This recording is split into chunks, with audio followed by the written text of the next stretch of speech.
Kitty, you got me in trouble, you know that? What'd you say?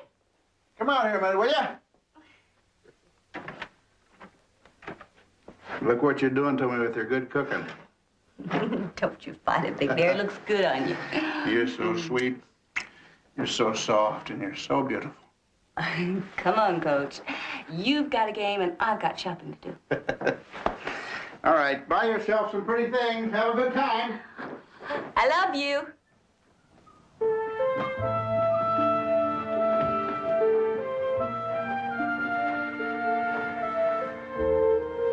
Rolly, listen, you know what the traffic's like down in L.A., so if I'm late, there are a lot of cold cuts in the fridge, okay? Don't worry. You know me, I'll be filled up with hot dogs and soda pop by the time the game's over anyway.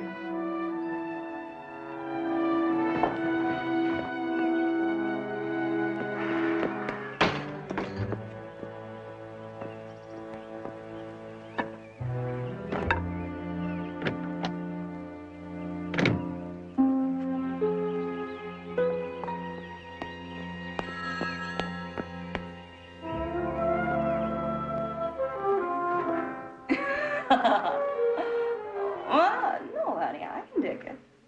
But I still want to know how you got hold of my number. Oh. Now, that ain't being a gentleman, is it? Going through a lady's purse when she ain't looking. Listen, you crazy Indian, you shouldn't be calling me here at all. You could have gotten me into a lot of trouble, you know. Today. Now? Oh, Vance, I can't. I have plans. You really know how to get to a lady, don't you? Ooh, you stinker, you. Sure, it's a lot better than a motel room. Where do you have it parked? Yeah, I know the spot, near where the old Woodstock Road ends. Ciao.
Nice spot, isn't it?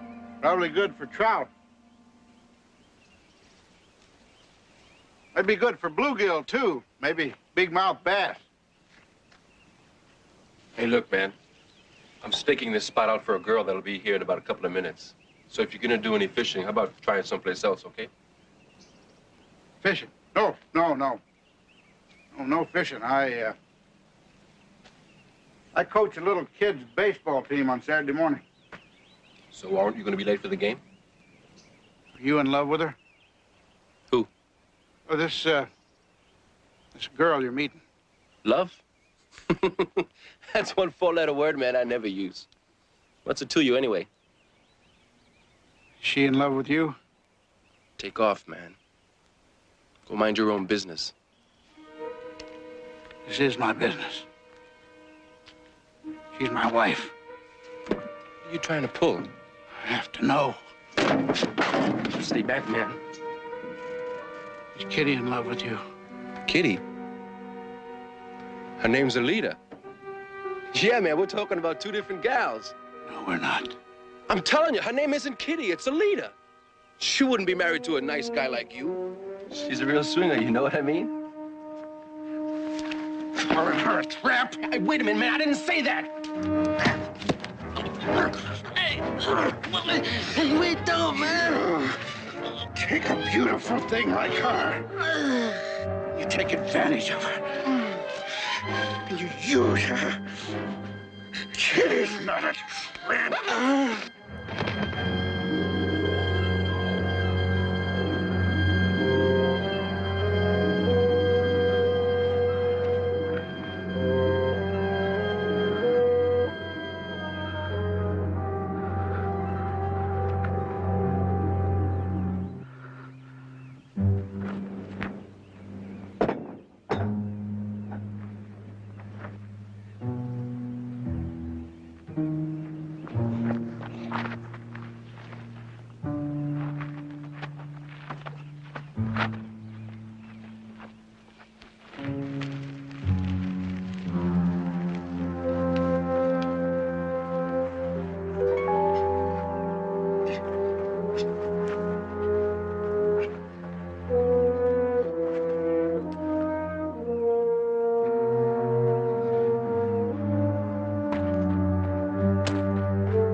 brother Vince and I, we were always outsiders.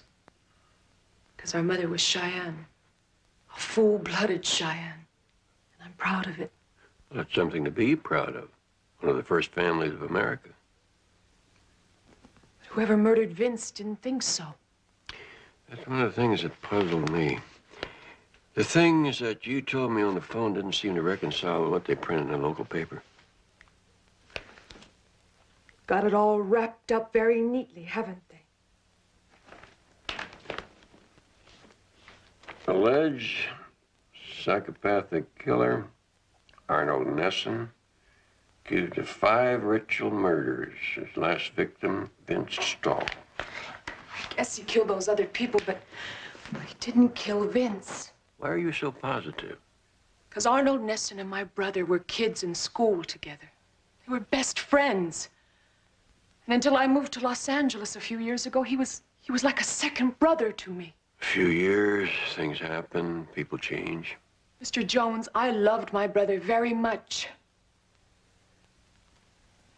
He did have his faults, but he was proud, arrogant, thought he was God's gift to women. He made a lot of enemies that way. Anyone in particular? I don't know. Vince seemed to have a knack of getting people down on him. Even the fellows out at the construction site. Where is that? Over in San Leon, they're building a new shopping center. Please, Mr. Jones. Somebody killed my brother and made it look like another hangman murder. I know, I'm not just imagining it. Well, Lucy, I told you on the phone I would try to help you, and I will.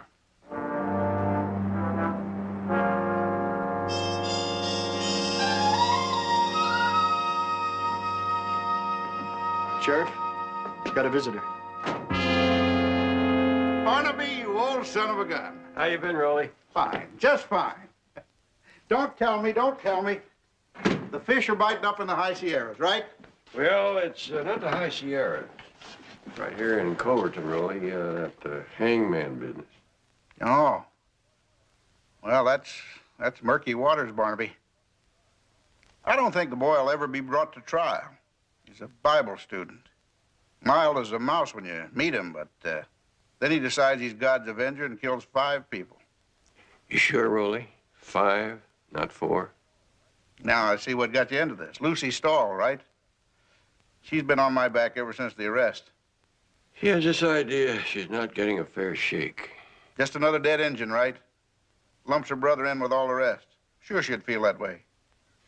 Mr. Jones, the only reason the sheriff didn't tell Lucy everything... Campbell, I'll take care of this, all right? Barnaby, do you know what this maniac does to his victims? Yes, he arranges the bodies in a kneeling position with the hands clasped as though in prayer. Then he puts a hangman's noose around their necks. He became the Almighty's appointed executioner. There are certain details that haven't been reported because I haven't released them. Like, for instance, how he cut a cross on their foreheads. Do you think I should have told the girl that? You think I should let her see the medical examiner's report, let her see the photographs? This is how your brother looked, honey, right after the hangman got through with him. I understand, but you don't mind if I take a look at the records of all 5 cases? Of course not. Campbell, give Mr. Jones a copy of anything he wants on the Nesson case. Yes, sir. Where are you keeping the suspect? He's in the hospital now. He was wounded resisting arrest.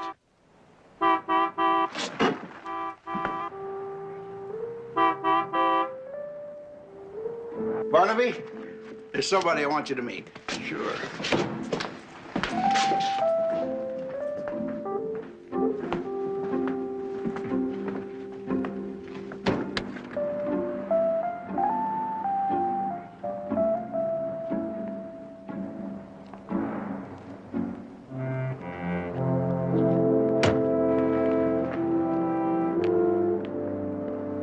How about those copies? Hi, Big Bear. Mwah. Barnaby, got a surprise for you. This is Mrs. Roland G. Braden. Well, now, when did this happen? About 18 months ago. Kitty came through with one of those traveling musical shows. I made sure she never left. This is one of my dear friends from L.A., Barnaby Jones, my wife, Catherine. Well, it's a pleasure, Mr. Jones. Mrs. Braden, pleasure is all mine. Honey, I have to go to the bank. You need any cash? Oh, no, I'm fine. Okay. It was nice meeting you, Mr. Jones. I'll see you later. Now, there is a lovely lady. Best thing that ever happened to me.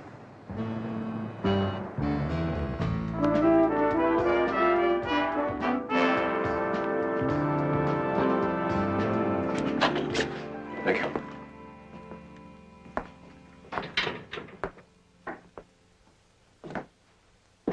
Mr. Nissen, may I speak to you? I'm not a policeman or a doctor. I'm trying to help someone that I think you know. Lucy Stahl. Her brother went to school with you. Vince Stahl. Vince? We were friends. I remember. That's right, you were friends. Let the wicked perish at the presence of God. Is that why you killed Vince, because he was wicked?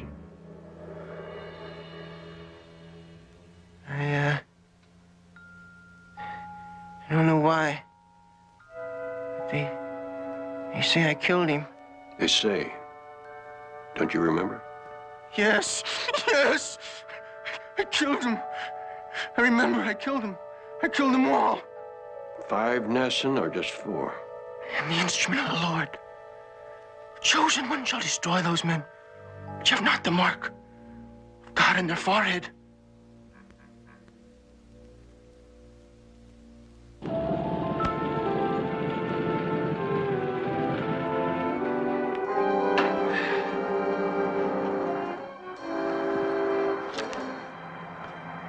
Alita? Hey. You sure look different with your hair changed around like that.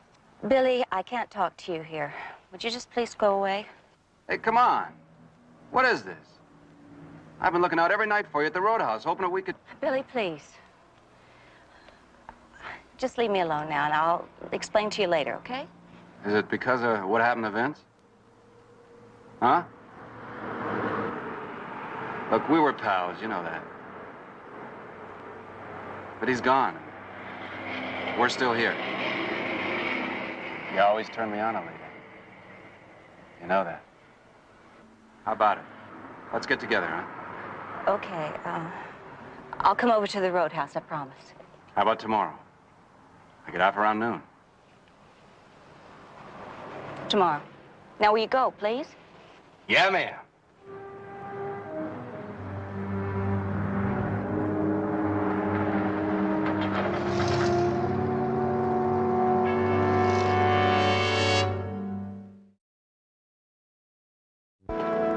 According to the psychiatrist's report, at the moment of each attack, Nesson imagined he was executing his own father. Seems he held his old man responsible for his mother's early death. I told you it'd be a waste of time. No, I wouldn't say that.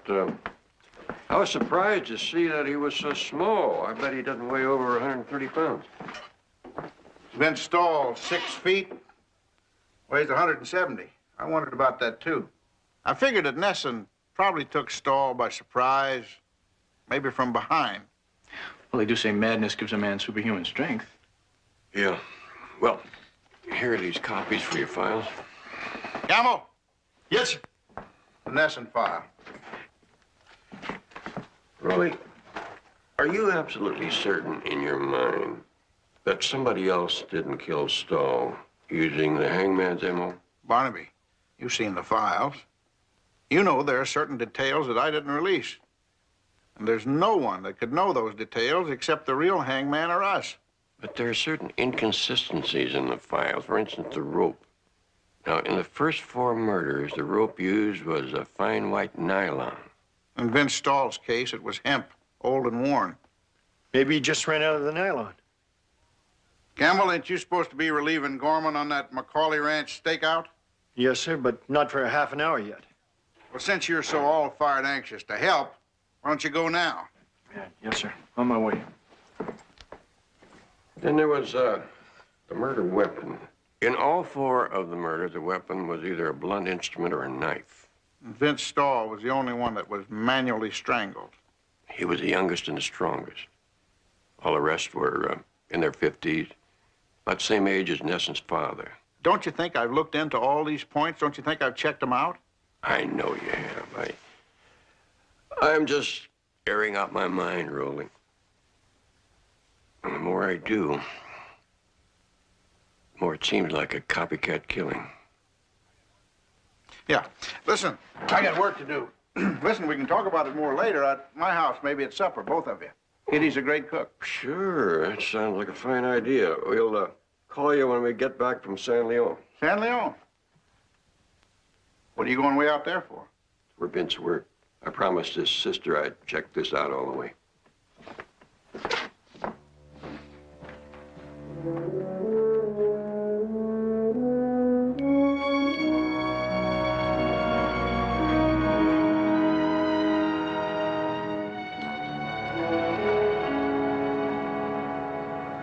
Mr. Cranston? Yeah. What are you selling? Your foreman says that you knew Vince Stahl about as well as anybody on the job. We kicked around some. You cops or something? Private, we're just looking into his death. What's the look? They got the guy, right? The hangman? Yeah, well, we're looking into other possibilities. I understand that Vince was hard to get along with, had a chip on his shoulder. Yeah. Don't know why. With his looks, he had it made. Oh, ladies' man, huh? Yeah. Anybody's lady. Your lady, maybe? Is that why you and Vince had a fight at that roadhouse near here the night before he died? Who told you? Oh, the foreman, right? Mr. Big Mouth. According to the coroner, Vince died about 10 o'clock the next morning. Yeah? So what? Well, we were just wondering how long your little go-round with Stahl lasted. Not until 10 o'clock the next morning. If that's what you're aiming at. Okay?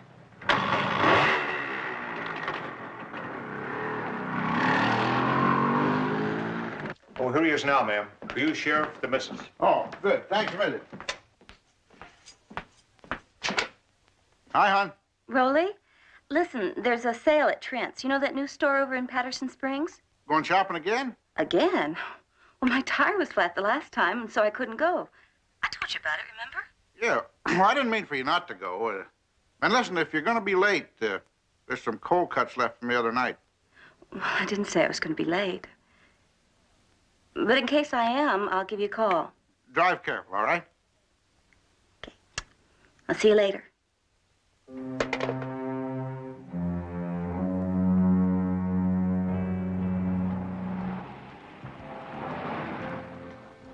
Did you call the police? ¿Para qué, amigo? I do that every time there is a little fist fight around here. I double my telephone bill. Well, we're told that Vince and Billy Cranston did quite a bit of damage. Yeah, but they paid for that. Besides, I needed a few new chairs, and the mirror was cracked anyway. Do you know the lady they fought over? Lady, they don't come in this place, my friend. Mr. DeSantis, we are not the law. So anything you tell us, as far as it goes. But I would like a little cooperation. Okay. This blonde chica that Vince was seeing, Billy got real mad. Said he saw her first. So Vince worked him up a little bit. This blonde chica, do you know her name? Alida. Alida what? Hey, don't ask me any last names, man. Okay, this Alida, what did she look like? Like a dream. Like a beautiful dream.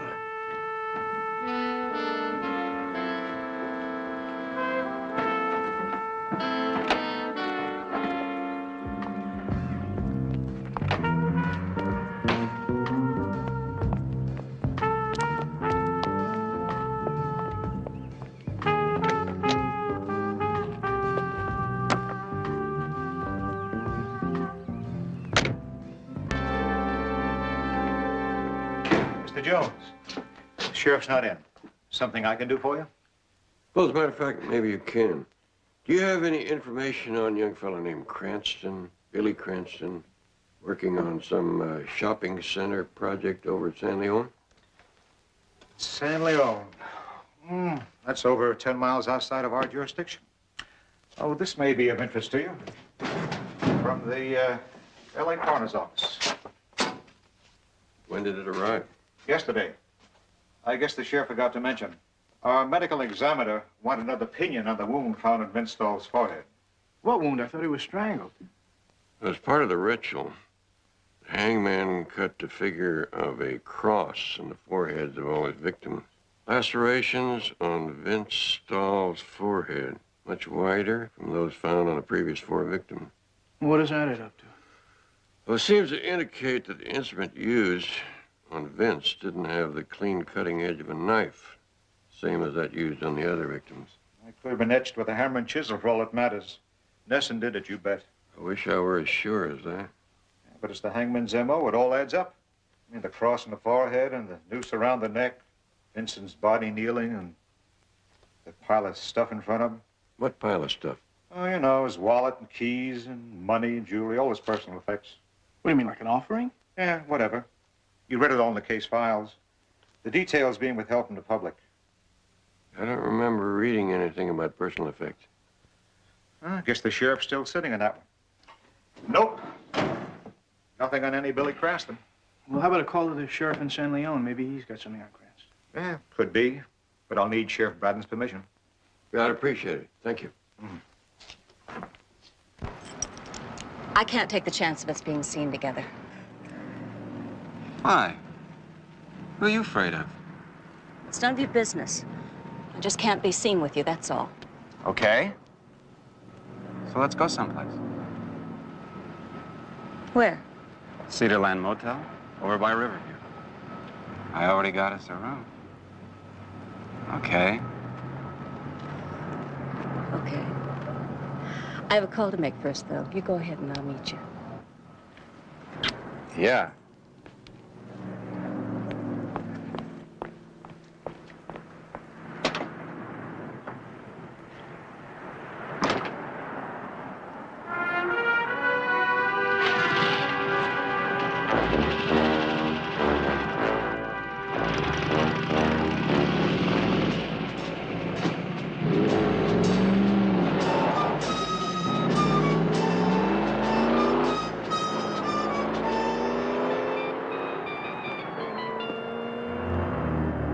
Hi, Gus. It's Mrs. Braden. Is Rolly there?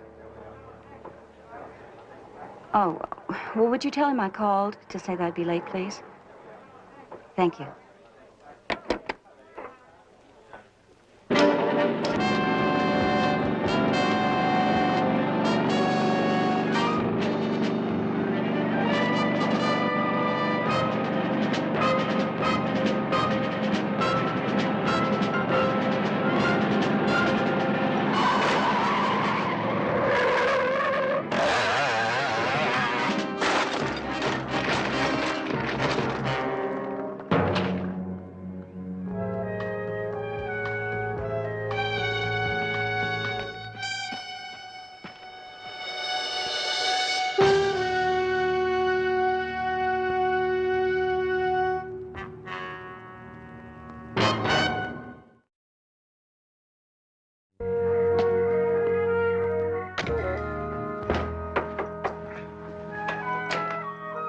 Barnaby. Rolly. First of all, I want to apologize for bothering you at home, but you could help me with something. The Cranston kid. Deputy called me on it. I told him to go ahead and call San Leone and see if he had anything on him. You're still looking for a candidate for that copycat killing theory of yours, aren't you? Have a seat. How about a drink? No, thank you. You know, the thought keeps reoccurring to me that there is a possibility that somebody tried to match up the Stahl killing with the hangman's M.O. Oh, Billy Cranston?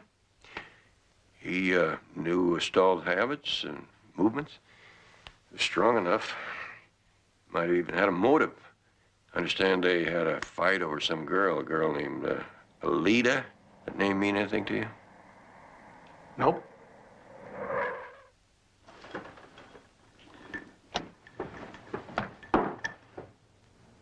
It's Kitty.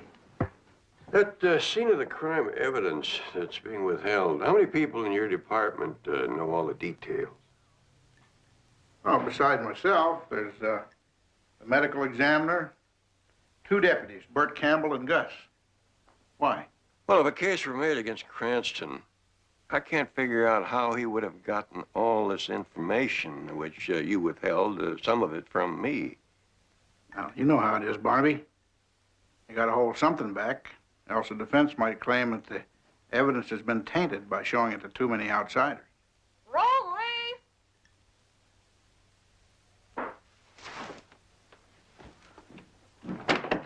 Oh, hi, hon. Oh. I got it.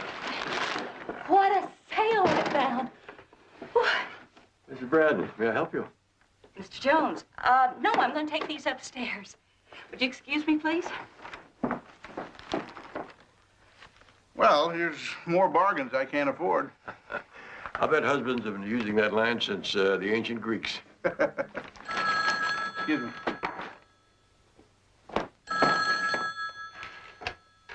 Braden. How'd it happen? About that Cranston kid. Yeah. Right, I'll tell him. Yeah, thanks, Gus. Right. You asked us to check San Leone. Cranston kid had an accident. He's dead. What kind of an accident? Well, his motorcycle went off a cliff down by that construction site. It's a rugged area. Lab boys won't touch anything till daylight.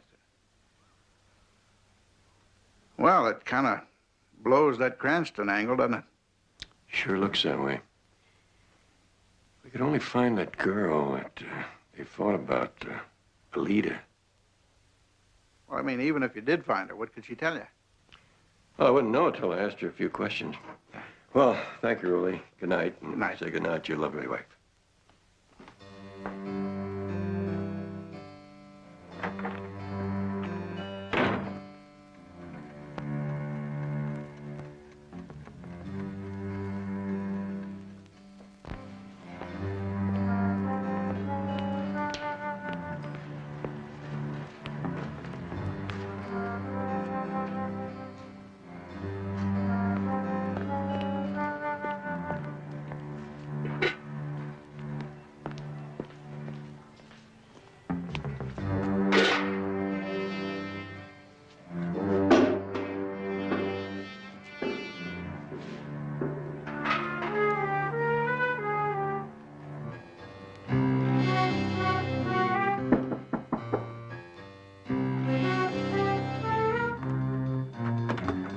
Hi, Betty. Hi. Hi, Betty. Barnaby, you forgot to sign the IRS quarterly report. Did you come all the way down here to bring me this? Well, only because I know you'd grouch for a week if you have to pay the penalty on this, and you will have to if it's not postmarked by midnight tonight. Where's JR off to? Going to a honky-tonk roadhouse to find a girl. Well, Lita, the girl you told me about on the phone. That's right. Since you're here, I might as well put you to work, too. Well, I haven't had breakfast yet. Well, you can have breakfast on me. As soon as I take you over to Stalls, you can go through Vince's camper. You got it parked there. What am I looking for? Same thing JR is, a lead on a leader.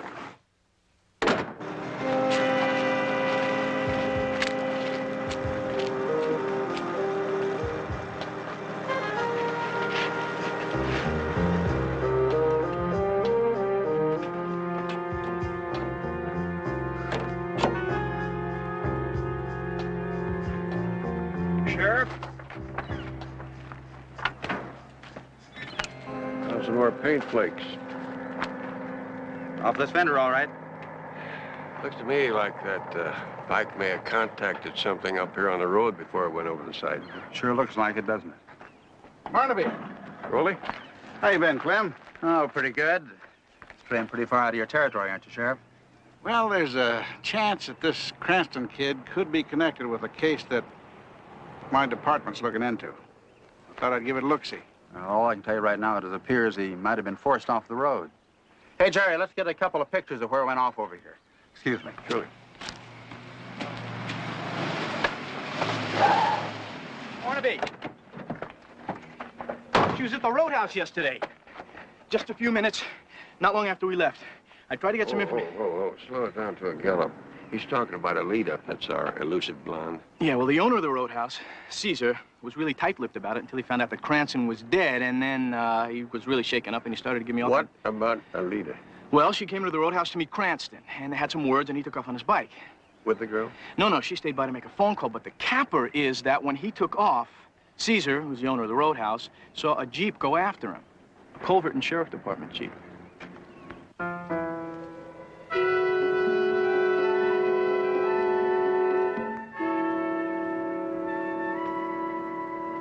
Like the same color as Cranston's bike. Jake, who had this out yesterday afternoon? Bert Campbell, sir. Ask him to step out here, will you?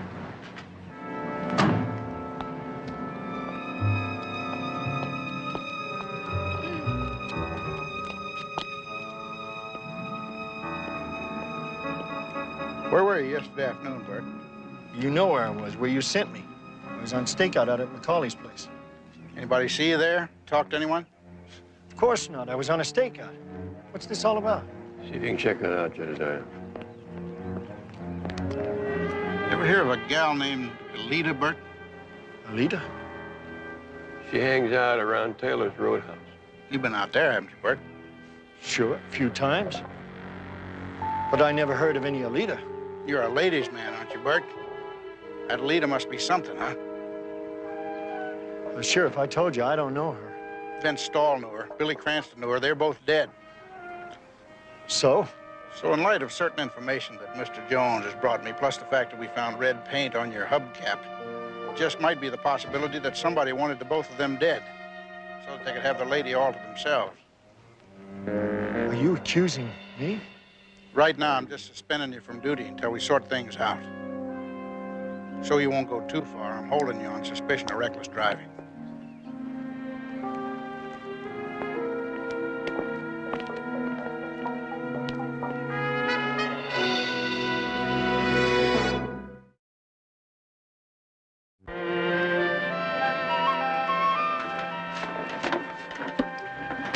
Did you earn your breakfast? Well, you can switch that to lunch. Vince Stahl's sister gave me toast and coffee. What do you got? Well, I didn't find anything with Alita's name on it or anything like that, but I did find this in a hairbrush in Vince's camper.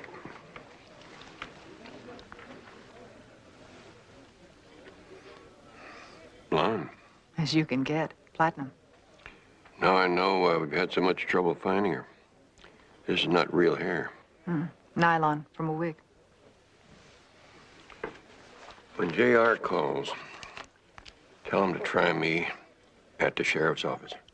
I already told the sheriff I don't know how that paint got on the wheel of my Jeep. I told him. Yeah. I've been going over this motor pool log. According to this, you drove directly to the scene of the Macaulay stakeout and then drove right back to the station when you were relieved. That's right. It's all right there. The reading on the mileage speedometer shows that. Give or take a mile or two. It turns out to be the same distance to the place where Billy Cranston's bike went over the side. So? It proves nothing. You're wrong, son. It proves you could be telling the truth. If somebody saw you at the Macaulay stakeout. See, if you'd have gone to both places, you would have added 30 or 40 miles to your speedometer reading. Thanks, Mr. Jones. Now, if we can only get the sheriff to give me the benefit of the doubt, I'd be okay. You know, that's something that puzzles me. He could have checked this maintenance record just as easily as I did. Guess it's just his way of reminding me that he can really lean on me if he has to. Why? What's he got against you? Maybe I'm imagining it, but I think he's leery of me because I know how he met his wife. Well, doesn't everybody? She came through town in a traveling musical show and... Is that what he told you? Okay, Mr. Jones. Let it go. This is no time for gallantry, son. Come on, out with it. Last year, we raided a club over by the stockyards. Arrested about 16 people for pushing dope, prostitution. One of them was a go-go dancer named Kit Jennings. I see. I was the only one who saw Rowley sneak her out at that time. Took her home, saw her, and her name was taken off the arrest sheet. A few weeks later. Kit Jennings became Mrs. Catherine Braden. Telephone, Mr. Jones.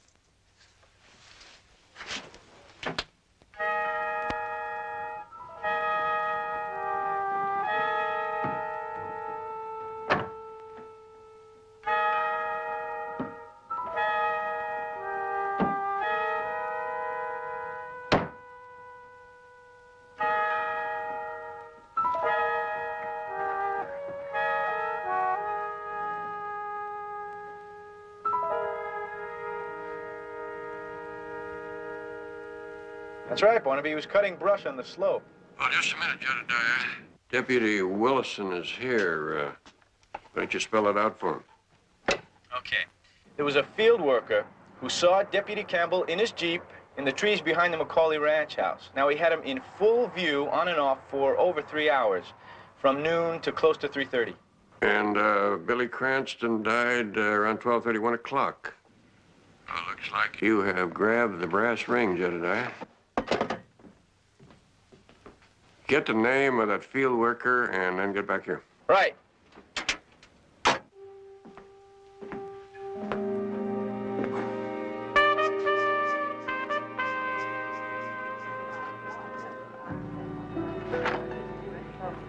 Yeah, that's her. That's Alida. But then, you came in here knowing that already. So why ask me? Knowing something and making yourself believe it, not easy sometimes.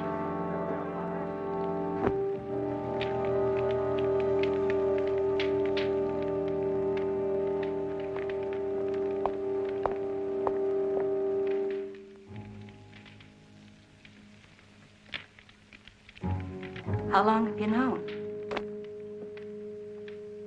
A long time. Did you just let me go on?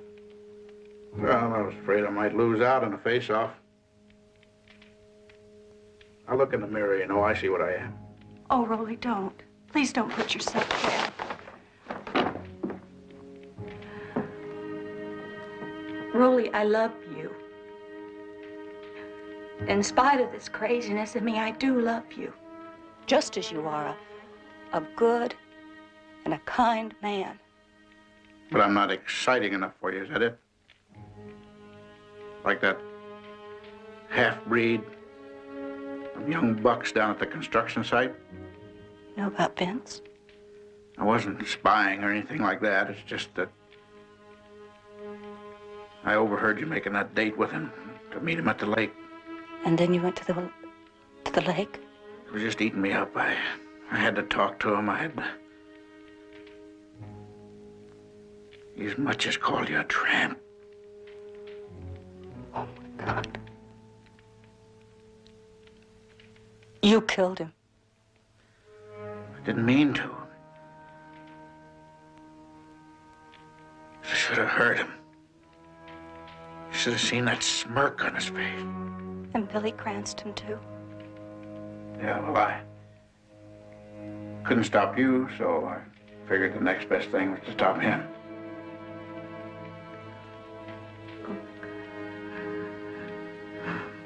Oh, my God, what have I done? Oh, no. Not your fault. You can't help me in what you are. Any more than I can help loving you in spite of it. Oh, I'll never hurt you again, I promise.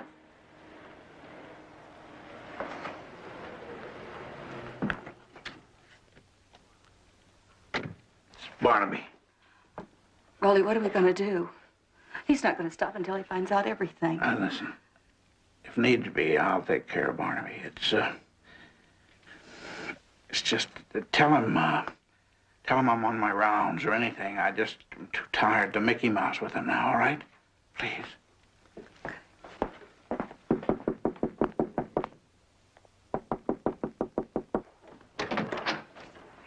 This is Braden. If you're looking for Rolly, he's not here right now. It's funny, his car's outside. Is there anything I can help you with? Yes, there is. As a leader. Alita?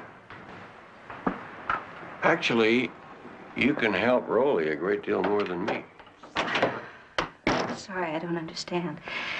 Can't you come back when my husband's here, please? Why don't you tell him to come out? He could do himself a lot more good by giving a statement for the district attorney now about Billy and Vince on his own. You don't leave me much choice, old friend. Too late for that.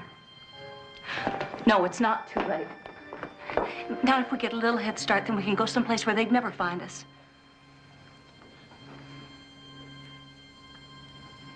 A couple hours, okay?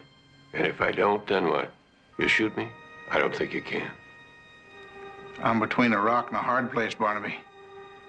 Please don't try me. I don't think it's in you, Rolly. To kill in the heat of passion or jealousy, yes, but in cold blood, I don't think so.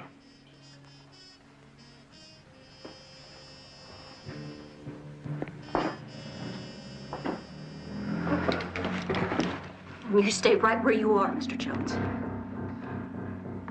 Now, Bear and I are going to get out of here. And you're going to come with us. Tell her there's no place to go. He's right, hon. No!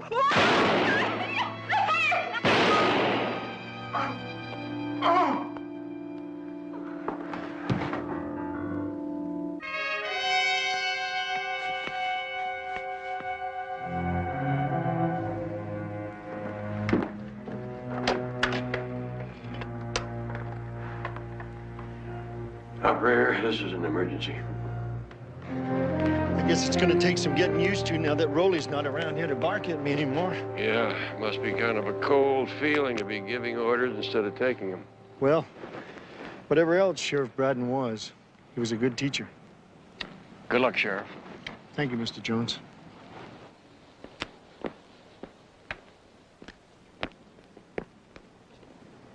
Mr. Jones, I want to thank you for finding out what really happened to my brother. It must have been difficult for you. In a way, we're all prisoners of fate. Rolly did what he thought he had to do. So did I. I also want to apologize for what I said about the people in town being prejudiced. Lucy's received several job offers from people in town who want her to come back and live here. Good. Oh, what's it going to be? Big City Lights or Sleepy Hollow? I'll have to think about that one for a while. Well, when you decide, let us know so we can stay in touch with you. Thank you, Mr. Jones. Good luck.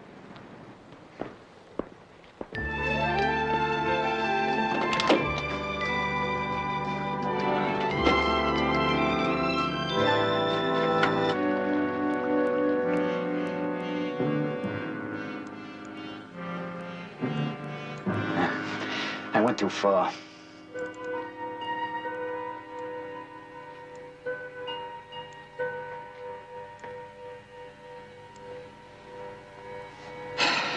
This ought to do it. Wow. There we are. They'll never know this was touched. Very efficient, Mr. Layton. Thank you. It's a good thing you didn't hire one of those young punks. They need help to open a can of beer. Oh, Porter, show the gentleman out. Remember, Mr. Matthews, if you need me, I'll be around.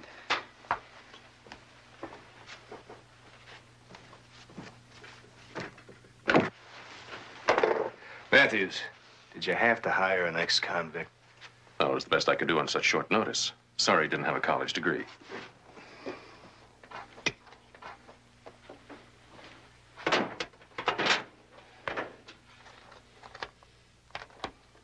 It's not here.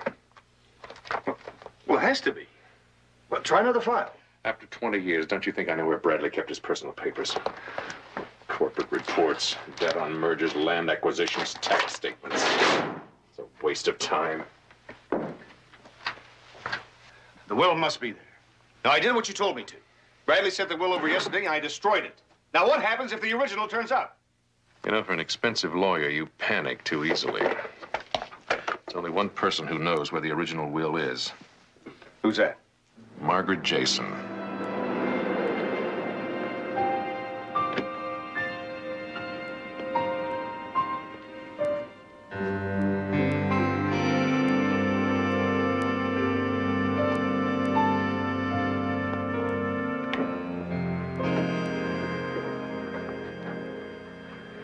Well, it's good to see you again after all these years, Margaret. You remember Glenn Ryan, Mr. Bradley's lawyer? Hello. Mr. Matthews, you said Mr. Bradley wanted to see me. It was important. Now, where is he? Well, there's something else we'd like to discuss with you first, Margaret. Richard Cohen Bradley's will. Why ask me about that? That's something you should discuss with Mr. Bradley. Is something the matter? I know he's been ill. Rising a few degrees tomorrow with light smog in the basin. Recapping the hour's top story.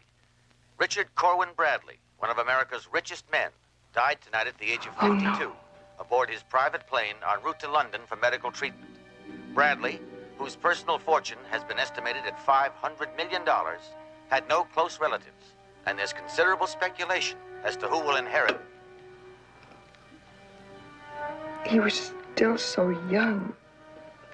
Such a wonderful man. Yes. I'm sure you had every reason to think so. According to the report from our security men, you saw a great deal of Mr. Bradley these past weeks. Yes, he knew he was ill. He just wanted to talk to an old friend. Very touching. How do you account for the time that he spent at your secretarial agency Friday night? I don't see that's any of your business. We spent a few minutes at my office at the most. The report says 2 hours.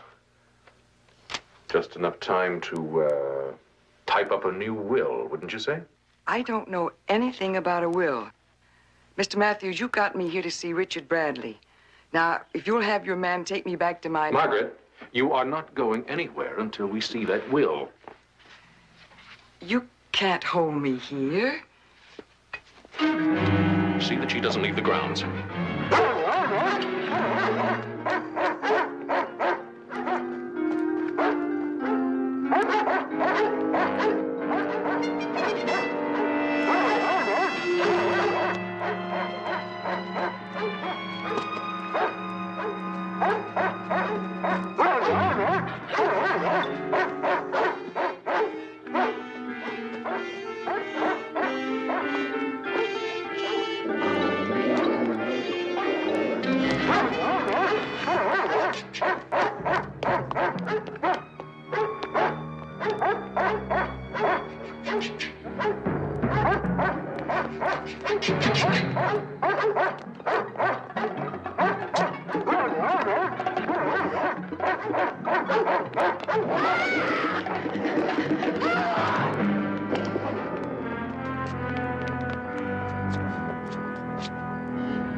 Well?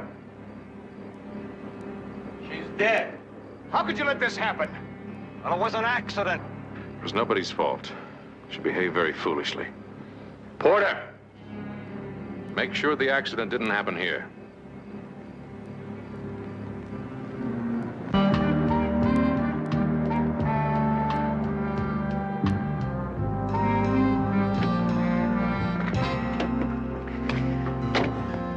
Barnaby, you know, I checked the police report on Mrs. Jason, and it said that she committed suicide by jumping out of her office window. As simple as that. What's there to investigate?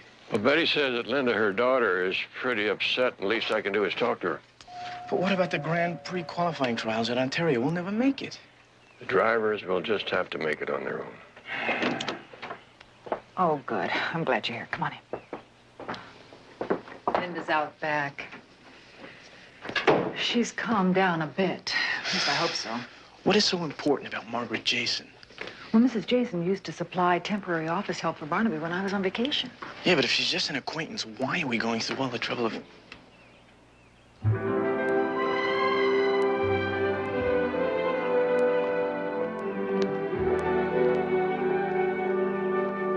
Thank you so much for coming, Mr. Jones.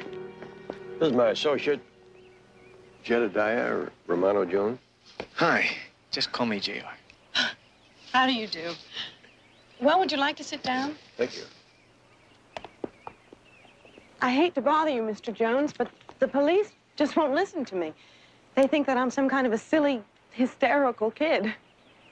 Police are usually very sensible about things like that. On Sunday night, when I went over to my girlfriend's house to study, my mother was relaxing in the living room.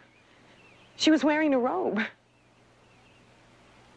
She didn't just go get dressed up and then walk over to the office building 2 hours later and kill herself for no reason.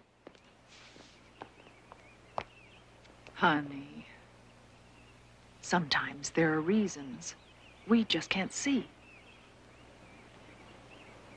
If I could just find that man that she was seeing, he might know something. What man, Linda? About 3 weeks ago, my mother began receiving phone calls from a man. And when I answered the phone, he would not give me his name. And then no matter what time it was, she would just go rushing out to see him. Maybe she found somebody she liked. She was never serious about any other man. My father died about the same time that I was born.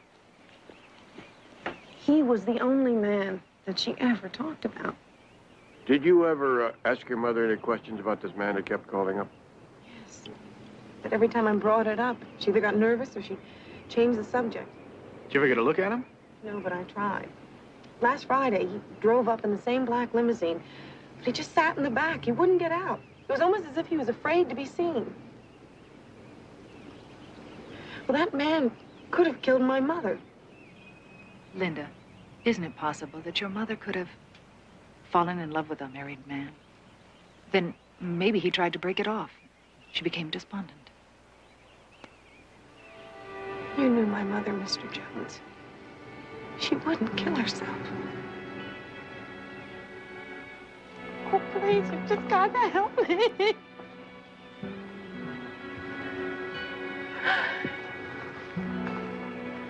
All right, Linda, but in the meantime, I don't want to hear about you just sitting around moping. You know, this garden could stand a lot of work.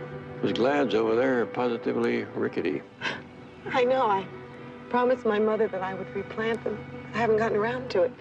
I've always found a great deal of therapeutic value in puttering around the garden. Start puttering. Thank you, Betty. Don't worry, darling. We'll be in touch. Day and night.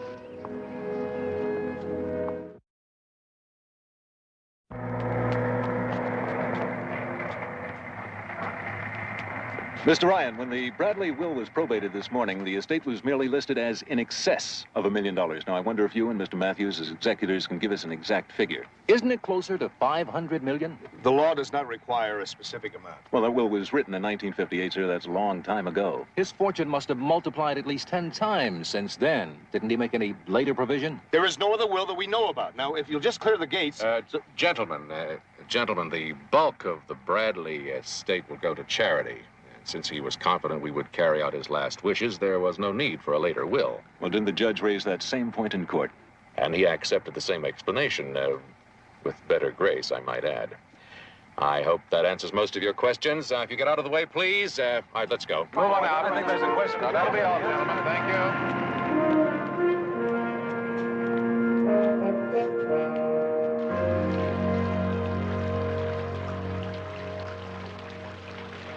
For a moment there, I thought that you were going to lose your temper with the reporters. Did you like those questions? I've learned how to handle the press. You just convince them that you're telling them a lot, and you say nothing. Well, I wish I could take this as calmly as you are. I was the one who destroyed the copy of the will, remember?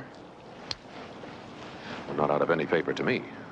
According to the old will, we are co-executors, and with the right bookkeeping, we should do very, very well. Not if the original turns up. Margaret Jason typed the will last Friday, which means that she didn't have a chance to get to a bank or a safe deposit vault before her unfortunate suicide Sunday night. Well, then where is it? Well, give me a little time. I'll find it.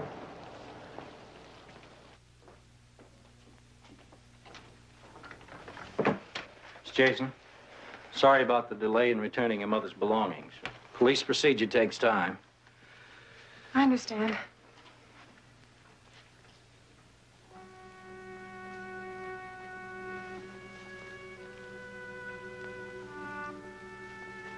can't. Mr. Jones, I don't care what you want with them. I just can't.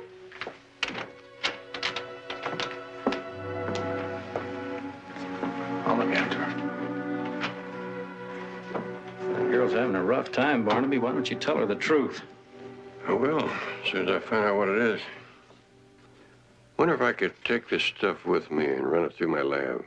What do you think you're going to find our lab didn't? Well, I want to take a look at this mud. She only had to walk a couple of blocks through Beverly Hills to get to her office. I wonder where she got all that mud. No, could be 100 reasons. She might have picked it up gardening. Pretty fancy shoe for gardening. All right, so she walked across a lawn that had just been watered, and maybe she picked that mud up on the street. Maybe. If I find anything, I'll give you a call. Yeah.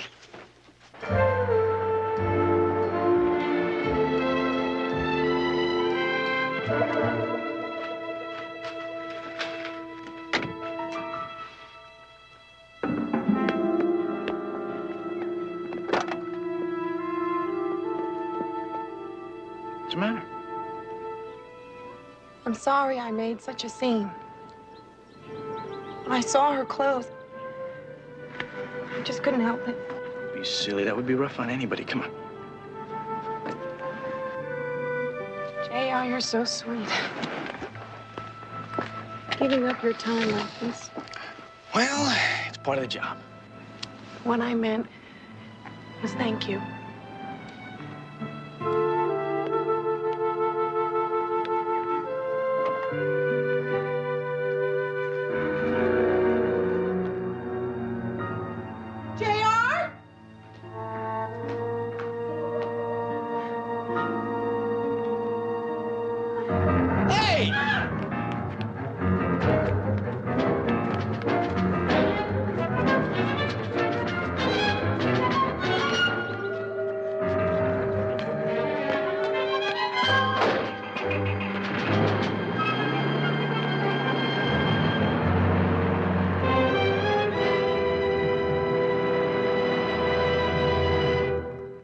You're on a fine security force, Porter. They're wonderfully inefficient. The men didn't have time to find the will. They covered the front rooms all right, but then the Jason girl came home with that young detective. Why don't we wait a few days, then I'll send the men over there again to finish the job. No, I have another way of handling it. In the meantime, have someone keep an eye on the house. Yes? Yes, of course, I remember you. Uh-huh. Oh, well, now, 10,000 is a lot of money. Well, it seems reasonable for me not to speak to the authorities. I mean, somebody else would hold you up. Oh, now you have nothing to tell the authorities, Mr. Layton. I think they'd be real interested. Richard Corwin Bradley's right-hand men and his attorney hire a safecracker to open the Bradley vault before the body's even cold? Couldn't wait a couple extra days to open it legally. Well, now, there were business reasons for that. Oh, sure. That's why you hired me, an ex-con. You think anybody would believe you? You want to bet they give me immunity? Look, Mr. Matthews, you're wasting my time. Unless you want me to shoot my face off, huh? All right. Where do you want me to take the money? Well, just to make sure there's no setup, I'll call Mr. Ryan on the phone and tell him where to bring the money, all right? All right. I'll contact Mr. Ryan. Are you crazy? Paying blackmail to an ex-convict? You know he's not going to stop at 10,000. We have no other choice, unless you prefer prison. Well, I'm not an errand boy. You deliver the money. Oh, no. He asked for you. You heard him. Look, Matthews, it wasn't my idea to open the vault and destroy the copy of the will. And if I have to, I'll say so in court. Look, nobody sold you anything. You saw the will. Bradley cut us both off without a cent. He didn't even trust us to be executors. I'll take my chances. And in case you forgot, you also helped cover the death of Margaret Jason. Now, let's go get our friend some money, You know, when an ex-convict starts calling the tune, I think it's time we take a look at things. No matter what.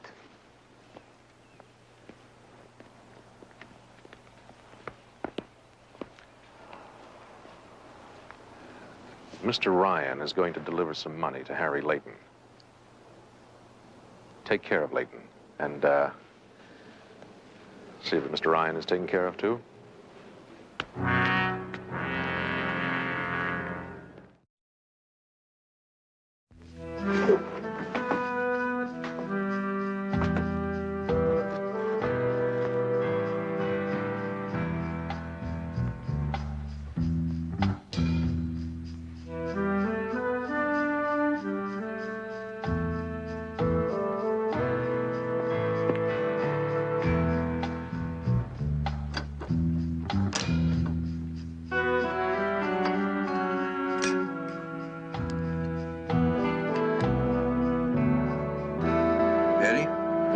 Take a look at this.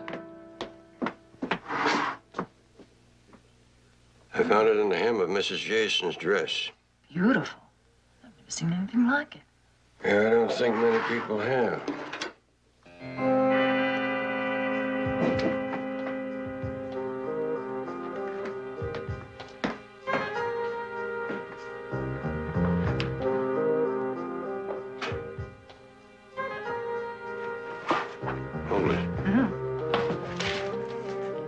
It's in there? How do I know? Give me a little time. You sound like a client. I'm sorry.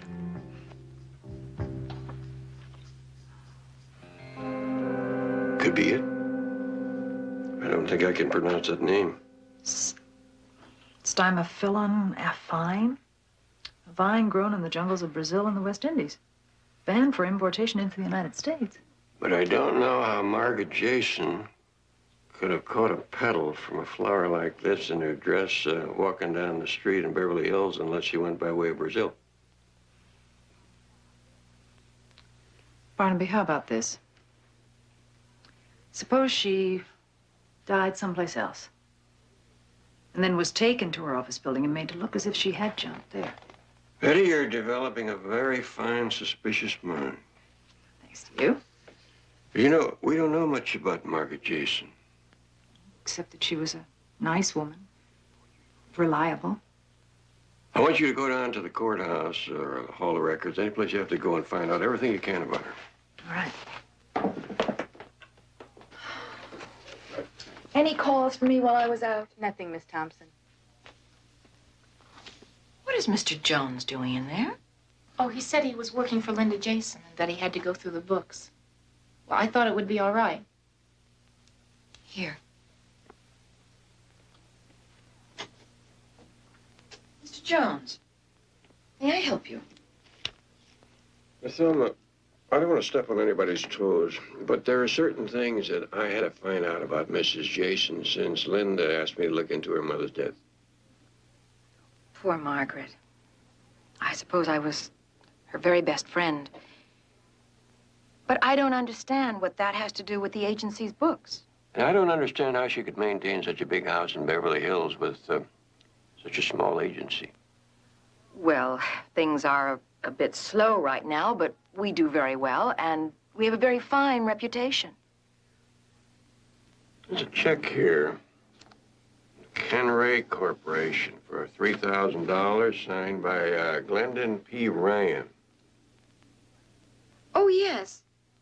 I haven't had a chance to deposit these checks since Margaret's death. If I remember correctly, he is one of the executors of the Bradley estate along with a fellow named Matthews. He had a lot of other clients as well, big Hollywood stars. But I don't understand what you're getting at. These ledgers, which go back 5 years, indicate that these checks for $3,000 came in regularly every month. Were they all signed by Mr. Ryan? Oh, yes. He had a great deal of confidence in Margaret. I should think so. It's a lot of money for secretarial work, part-time. Well, I always thought that they had some special arrangement. Did Margaret have a personal relationship with Mr. Ryan? Mr. Jones, I know what you're thinking, but I absolutely refuse to believe it. Margaret Jason was a wonderful woman. Her personal life was absolutely impeccable. If you want to start some horrible rumor, Thelma, I'm not trying to hurt Margaret. I'm trying to help her daughter.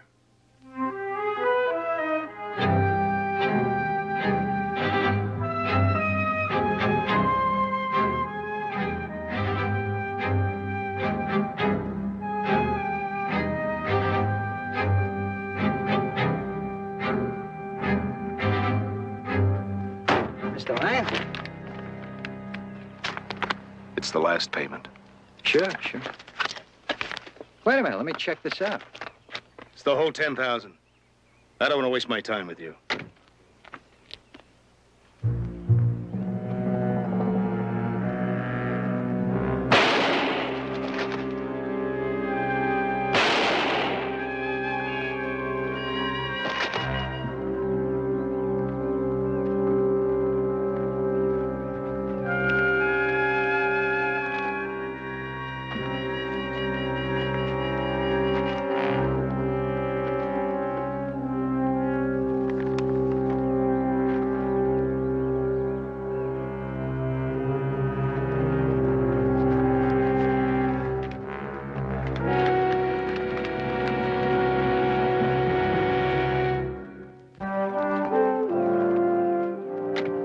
Fingerprint ballistics report on that as soon as possible. Well, Barnaby, you want to tell me what you're doing here? I've been trying to get a word with Glenn Ryan. Last time I called the secretary, she said she had just heard about this. What's your interest in Ryan? I thought you were working on the Jason suicide case. I am, but I got a couple of questions I want to ask Ryan. Too bad a mugging got in your way. Mugging? For the moment, that's what I'm calling it. See, Layton had a record a mile long. Now, he could have lured Ryan up here, tried to rob him. They struggled for the gun. Layton got shot, but he managed to kill Ryan, then he collapsed. Yeah, that's one theory, but what do you really think? Well, Layton served time, all right, but it was for safe cracking, not armed robbery. But why pick on Ryan? He's a prominent attorney, he managed the Bradley estate. Layton must have told him a pretty good story to get him up here to be mugged. There's got to be some connection between them. You got any ideas?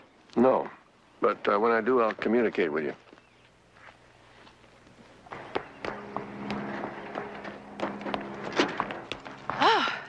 I got your message from the exchange. Why did I have to drive all the way out here? I have someone I want you to meet. I just came from the Hall of Records. Margaret Jason was not married when she gave birth to Linda. Oh? She had been divorced from Ted Jason 2 years. Well, maybe they reconcile after the divorce. Some couples do that, you know, without getting remarried. Well, I thought of that, so I checked with the Air Force. Ted Jason's co-pilot runs an air charter service here. Well, listen, there's several things I'd like to show you. This little number here, this twin-engine push-pull, it's a real beauty. Handles easier than a compact car. Well, Mr. Hutchins. Cap. That's what everybody calls me. Well, Cap, we don't have to be in the market for buying a new plane today, but my secretary tells me that you used to know Ted Jason. Ted? Why, sure did. We flew over 20 missions together in Korea. We were together at Kelly Field when he crashed. Never were two guys any closer. Do you happen to recall whether he started seeing his wife again after the divorce? Margaret? Never mentioned her name. No, I'm wrong. I think he did once. He said how lucky he was he got off without paying any alimony. Margaret got this good-paying job. She was working as a secretary to that big millionaire, the one who just died. What was his name? Richard Corwin Bradley. That was about 20 years ago. And he never returned to Los Angeles. What for? He was going with another girl. They were going to get married. Then he died in a crash. Thank you very much. You've been a big help. Say, I don't only just sell planes. If you'd be interested in flying lessons sometime. Ever get the bug, I'll be back to see you. He was talking to me. Oh. This is ridiculous. I don't know anything about gardening. You can learn. Please. I promised my mother I'd replant glads. Look, in the neighborhood in Chicago where I come from, flowers just don't grow. Something you see in store windows, you know. JR, I don't know what I'm going to do with you.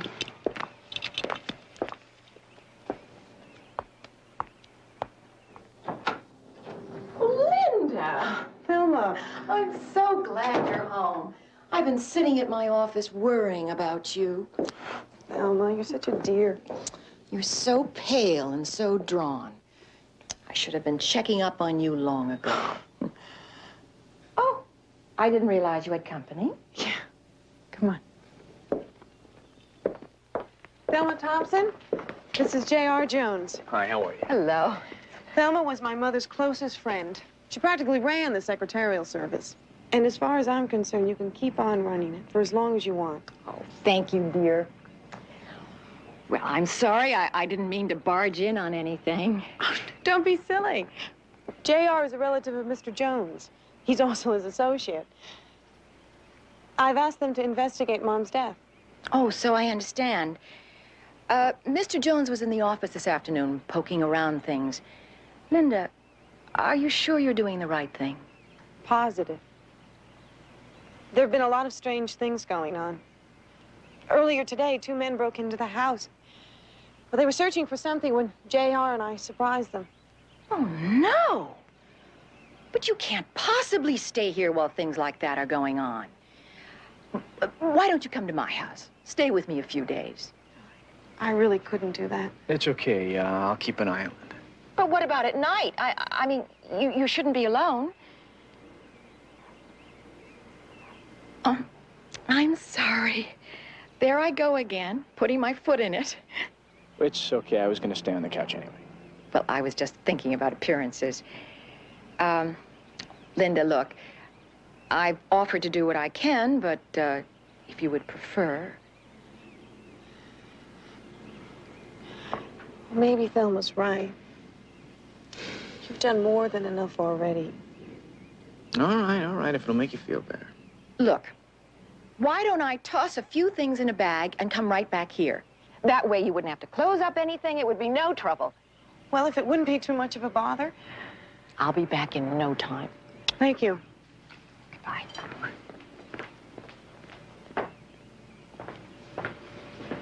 It's not that I don't trust you, J.R.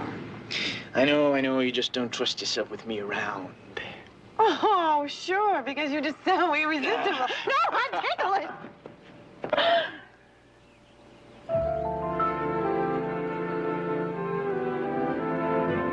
Come on. Help me fix up the guest room. For Thelma. And nothing's too good for good old Thelma.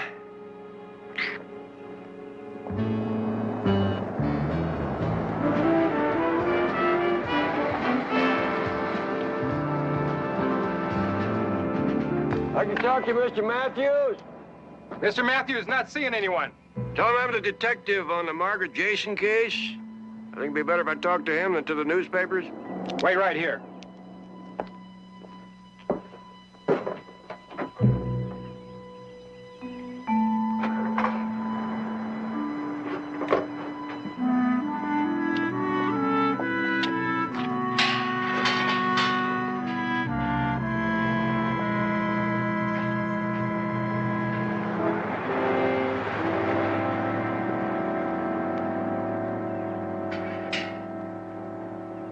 I don't know what to tell you. Mrs. Jason was his personal secretary, but it was so long ago, we lost track of her. Margaret Jason was receiving these checks for $3,000 a month until the day she died. Not possible. They were all drawn on the Ken Ray Corporation.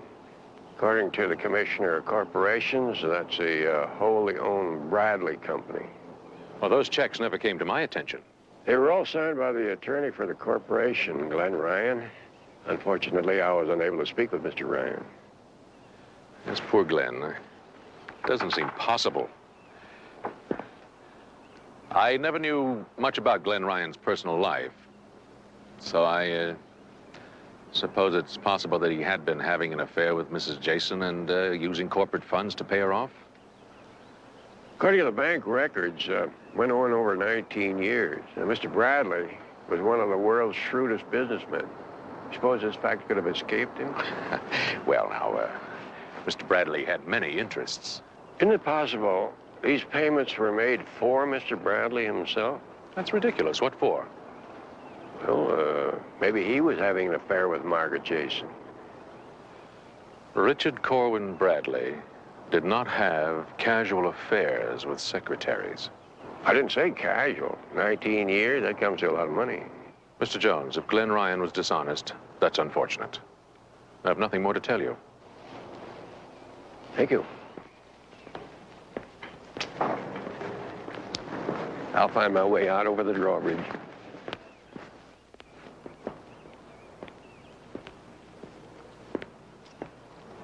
Shall I do something about him?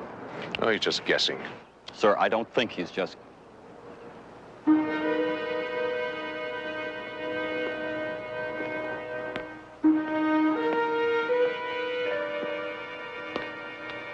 Mr. Matthews.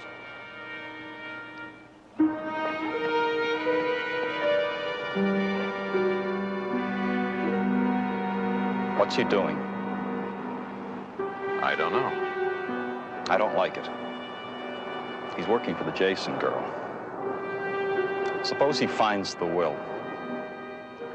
Well, if he does, it'll be his last act on this earth. Mr. Jones, are you saying that my mother had a secret lover? All I said was, after the divorce, it's possible that your mother may have fallen in love with another man. All those years she was lying to me? Maybe she was trying to protect you. Linda, your mother took a job as a private secretary with Richard Bradley. A year later, she quit. According to the hospital records, she was pregnant. Now, ever since then, the company has been paying all her expenses. Mr. Jones, are you positive? The company checks have been coming in as recently as last week. Do you think the man that was seeing my mother was Richard Bradley? He was a very sick man. He could have turned to someone he trusted. Why would he wait 18 years? Because it's a lie. How can you tell her things like that? Miss Thompson, somebody broke into this house because they were afraid that she could prove a claim to the Bradley estate. That's the only possible reason. I worked with Margaret for over 10 years. We had no secrets. And I never once heard her mention the name of Richard Bradley.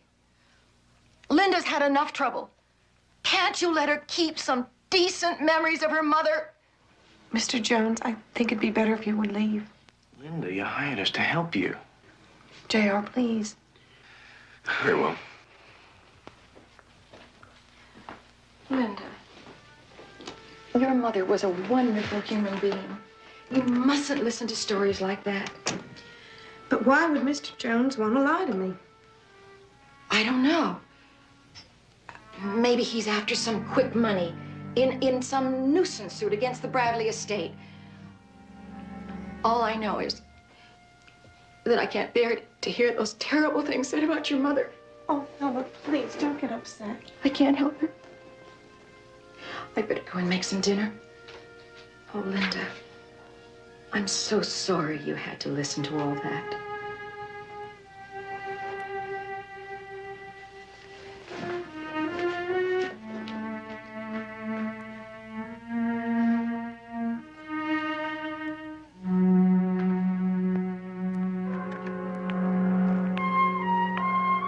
Yes.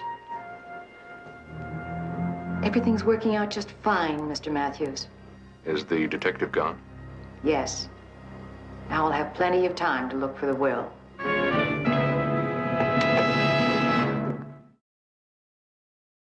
Oh, it's gorgeous, isn't it? Oh, I wish I could find someone like that. Friday night, I'm so excited. Look at it. Is Miss Thompson in? No, we haven't seen her all day today. Well, we have to check something in Mrs. Jason's office. Please, Mr. Jones, I got into such trouble last time. Oh, it's okay. Barnaby squared everything away with Miss Thompson. Okay. Check the tape recorder. Barnaby, you really think we're going to find a will here? Margaret was up here typing for 2 hours.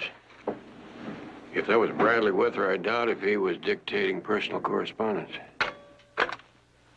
Tape recorder's no good. There's no cassette. Let me check the file. This thing is too warm to read.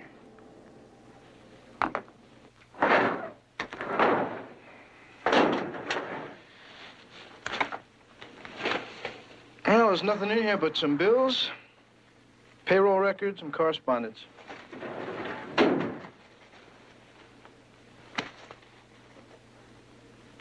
Hey, listen to this. This document supersedes all previous wills. Down here, I leave to my dear friend Margaret Jason and my hitherto unacknowledged daughter, Linda's Bradley's daughter. This is a proof. We gotta get that will. Call Linda. Right.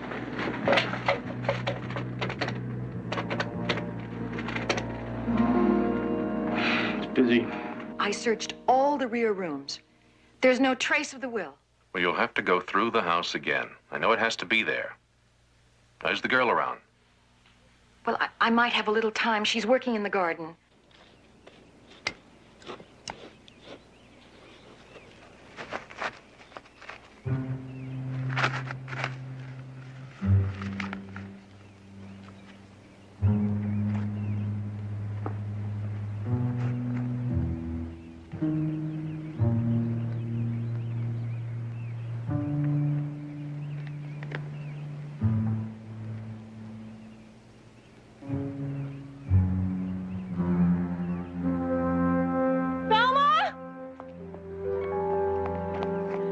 Mr. Jones was right.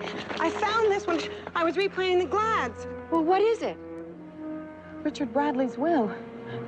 I'll just read you the important part. I, Richard Corwin Bradley, leave to my dear friend Margaret Jason and to my hitherto unacknowledged daughter Linda the bulk of my entire fortune apart from charitable I just can't believe this. My mother never said anything. She never said anything to me, and we couldn't have been closer. Oh, Linda. I'm so happy for you. It's crazy.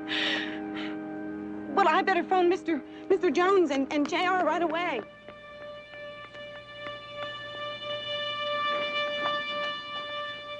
Oh, Linda, don't track that garden dirt all over the house. Go ahead and change. I'll call Mr. Jones. I really am a mess. Well, tell him to hurry.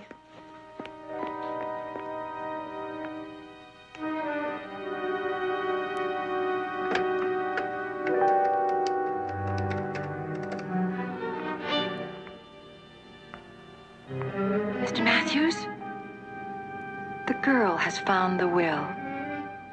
It was buried in the garden. I don't get it. First, the line's busy, then there's nobody home, now it's busy again. Let's get over there.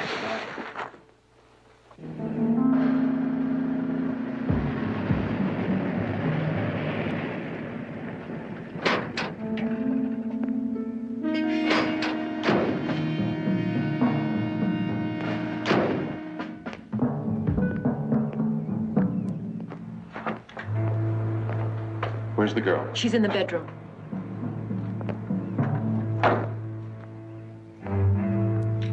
Thelma, is that Mr. Jones? Get the door.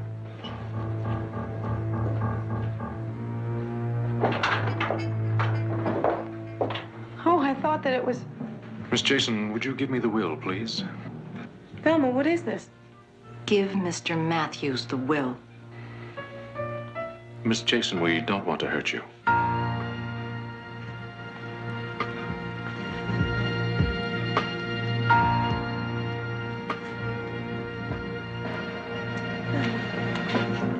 You were my mother's friend.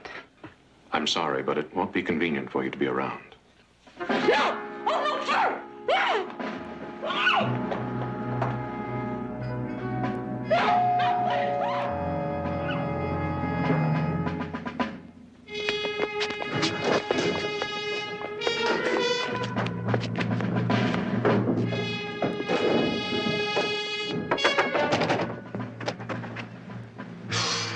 Left a message with the exchange where there's nobody home?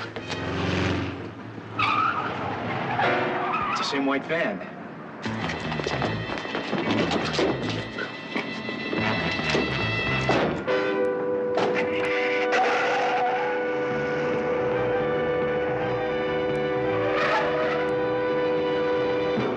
We are being followed. Lose them.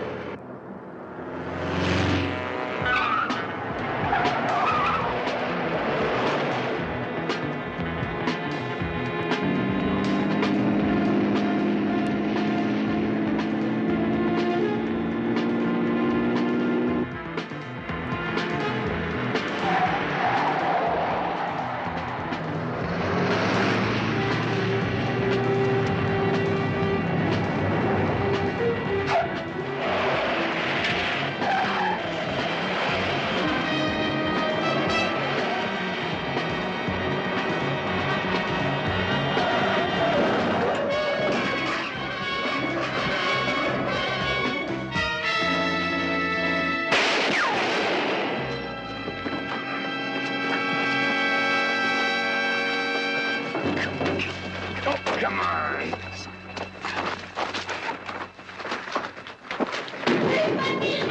Get her out.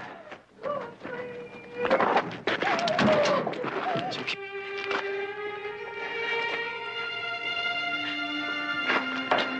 It's okay. Nobody's gonna hurt you anymore. It's all over. Come on.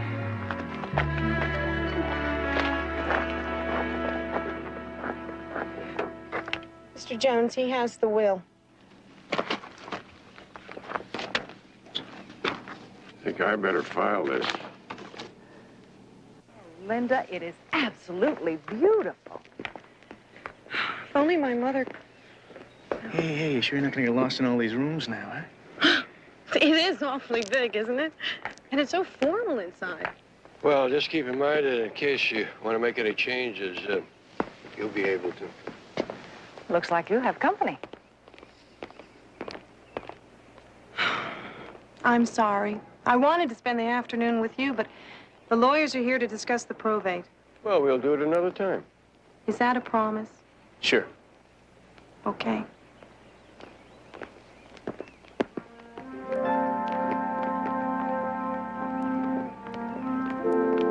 Gentlemen, madam, I'm so glad that you could come. I'm Linda Jason Bradley. Looks like she was born to it. Isn't that what we just finished proving? What's the matter, J.R.? Is she suddenly too rich for your blood? Barnaby Jones, a Quinn Martin production, starring Buddy Ebsen, also starring Lee Merriweather, Mark Shera, with guest stars Susan Day, Nancy Olson, Roger Perry, special guest star Pernell Roberts. Tonight episode, Testament of Power.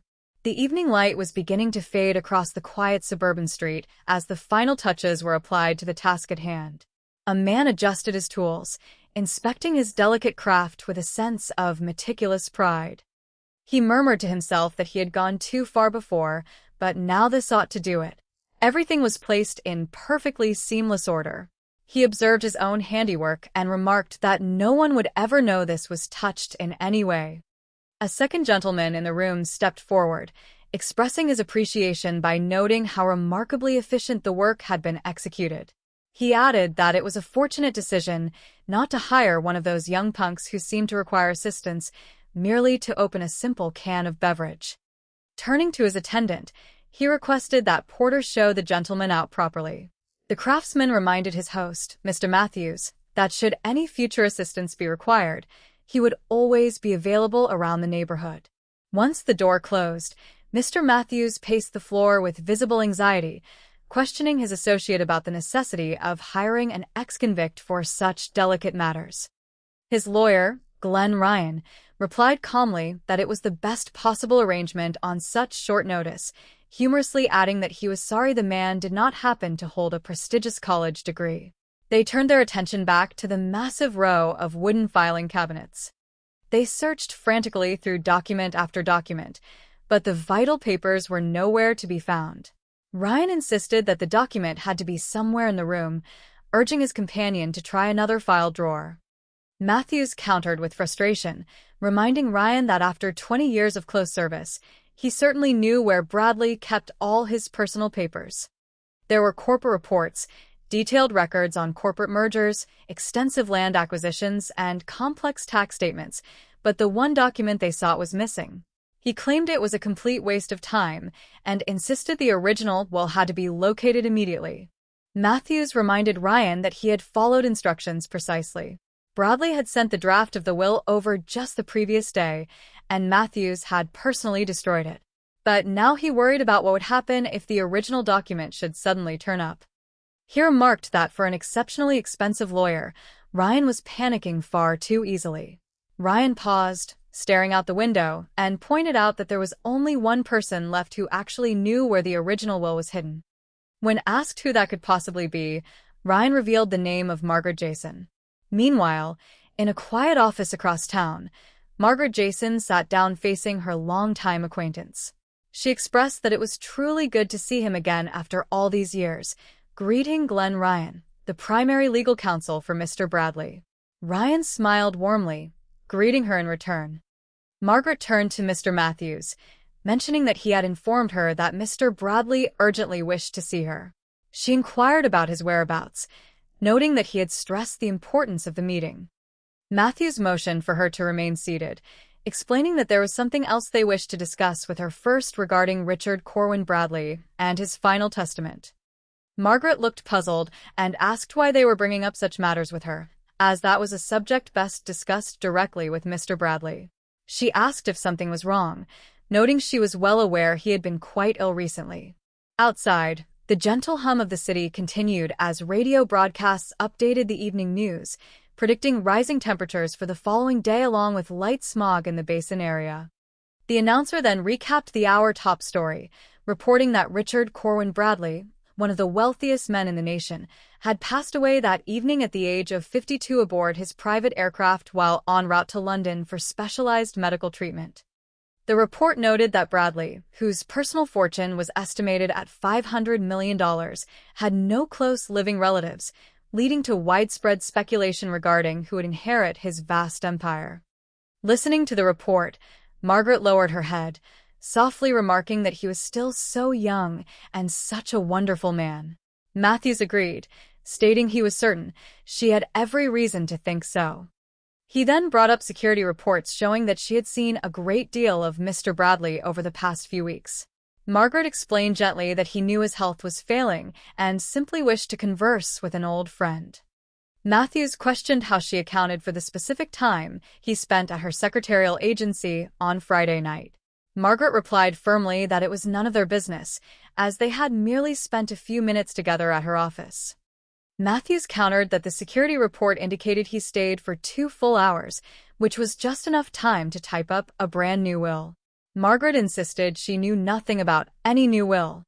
She stood up, stating that she had come to see Richard, and if they were not going to bring him, she wished to be taken back home. Matthews blocked her path, declaring that she was not going anywhere until they found what they were looking for, instructing his man to ensure she remained safely on the grounds.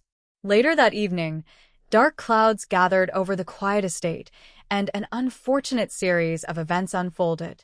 In the confusion and stress of the night, a tragic accident occurred near the balcony structure.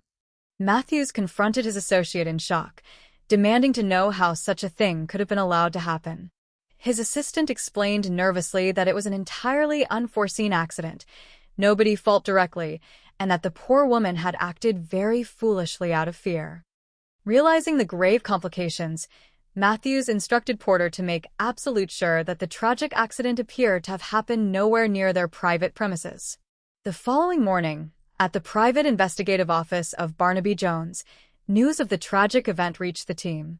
Barnaby looked over the preliminary findings with a thoughtful expression. He noted that he had carefully checked the official police report regarding Mrs. Jason. The initial report suggested she had taken her own life by jumping from her office window, presenting it as a simple, closed case. However, Barnaby expressed a strong desire to investigate the matter further, feeling that the official narrative was far too convenient and lacked proper depth. His capable assistant, Betty, mentioned that Linda, the daughter of the deceased woman, was profoundly upset by the sudden loss. Betty suggested that the least Barnaby could do was to speak with the young woman directly to offer support and listen to her side of the story. Sitting nearby, Jedediah Romano Jones, affectionately known to everyone as JR, looked up from his schedule. He brought up the upcoming grand pre-qualifying trials scheduled in Ontario, expressing concern that if they took on another complex case right now, they would never make it in time for the event. Barnaby smiled calmly and reassured his young associate that the race drivers would simply have to manage on their own for a while, as helping a family in distress always took precedence. Shortly after, Barnaby and JR arrived at the warm, welcoming home of Linda Jason. Betty met them at the entrance, expressing her immense relief and gratitude that they had arrived so quickly. She invited them inside, explaining that Linda was resting out in the backyard garden area, having calmed down a bit after a very emotional morning. JR curiously inquired why Margaret Jason was of such personal significance to the firm. Barnaby explained that Mrs. Jason had been a reliable friend who used to supply temporary, highly skilled office help for their agency whenever Betty took her annual vacations. JR nodded in understanding, realizing that this was not merely a random case, but a matter involving people who cared for one another. They walked out into the sunlit garden where Linda was sitting quietly near a patch of delicate flowers. Seeing the visitors, Linda stood up and greeted Barnaby with deep respect, thanking him immensely for coming to her aid. Barnaby warmly introduced his young associate, Jedediah, who kindly offered that she could simply call him JR. Linda offered them seats on the patio, expressing her apology for bothering them with her personal troubles. She explained through tears that the local authorities simply would not listen to her concerns, treating her as if she were merely an overly emotional and hysterical young girl. Barnaby reassured her gently, noting that police officers are usually very sensible people, but sometimes critical details get overlooked in the immediate aftermath of a tragedy. Linda began to recall the events leading up to that fateful Sunday night. She shared that when she left the house to go over to her girlfriend's home to study for upcoming examinations, her mother was peacefully relaxing in the living room, comfortably dressed in a casual robe. She insisted passionately that her mother would never suddenly get fully dressed, walk all the way over to a dark office building 2 hours later, and end her own life for no apparent reason. Barnaby listened attentively, offering a comforting word that sometimes individuals harbor deep internal reasons that others simply cannot see from the outside. Linda wiped away a tear and suggested that if she could only locate the mysterious man her mother had been seeing recently, he might hold the key to the entire mystery. Barnaby inquired about this unknown person, asking Linda to share whatever details she could recall. Linda explained that approximately 3 weeks prior, her mother began receiving private telephone calls from an unidentified man. Whenever Linda answered the receiver, the gentleman politely refused to provide his name. Regardless of the time of day or night, her mother would immediately drop whatever she was doing and rush out to meet him. JR suggested softly that perhaps her mother had simply found someone special whom she genuinely liked. Linda shook her head with certainty, explaining that her mother had never been serious about any other man throughout her life. She shared that her own father had passed away around the exact same time she was born, and he was the only romantic partner her mother ever spoke of with affection. Barnaby asked if she had ever questioned her mother directly about this persistent caller. Linda acknowledged that she had, but every single time she brought up the topic, her mother would either grow visibly nervous or skillfully change the subject to something else. Barnaby then asked if Linda had ever caught a glimpse of the man in person. Linda recalled that on the previous Friday, the man had driven up to their residence in a sleek black limousine. However, he remained seated quietly in the dark back section of the vehicle and refused to step outside, almost as if he were deeply afraid of being recognized by anyone in the neighborhood. She voiced her fear that this mysterious individual might have played a direct role in her mother's demise. Barnaby thoughtfully presented an alternative possibility, asking Linda if it were possible that her mother had fallen in love with a married man who subsequently attempted to end the relationship, leaving her feeling despondent. Linda looked directly into Barnaby's eyes, pleading that he knew her mother's personal character and that she was a woman of strong faith and resilience who would never take her own life. She begged for their professional help to uncover the absolute truth. Barnaby gave his firm word that they would investigate every lead thoroughly. However, he insisted that in the meantime, he did not want to see Linda sitting around the house moping in sadness. He pointed out the surrounding garden, remarking with a light-hearted smile that the yard could certainly use a bit of tender, loving care, noting that those gladiolus plants over by the fence were looking positively rickety. Linda managed a gentle laugh, admitting that she had promised her mother she would replant those exact flowers, but had not yet gotten around to it. Barnaby encouraged her, sharing that he had always found a great deal of peaceful, therapeutic value in puttering around a garden, suggesting she start puttering right away to keep her spirit bright. Betty gave Linda a supportive hug, reassuring her that they would remain in close touch day and night. Across the city, a large gathering of news reporters assembled outside the legal building where the formal probate proceedings for the estate of Richard Corwin Bradley were taking place. Glen Ryan stepped out to face the crowd, accompanied by Mr. Matthews. Reporters immediately swarmed them with questions, noting that when the will was officially presented that morning, the entire estate was merely listed as being in excess of $1 million. A senior journalist pressed Ryan, asking if he and Matthews, as the named co-executors, could provide a far more precise figure, inquiring if the true valuation was not actually closer to $500 million. Ryan maintained a calm and composed posture, replying smoothly that the letter of the law did not require a specific public declaration of the exact final sum. Another reporter countered that the will being cited was originally drafted in the year 1958, which was a very long time ago.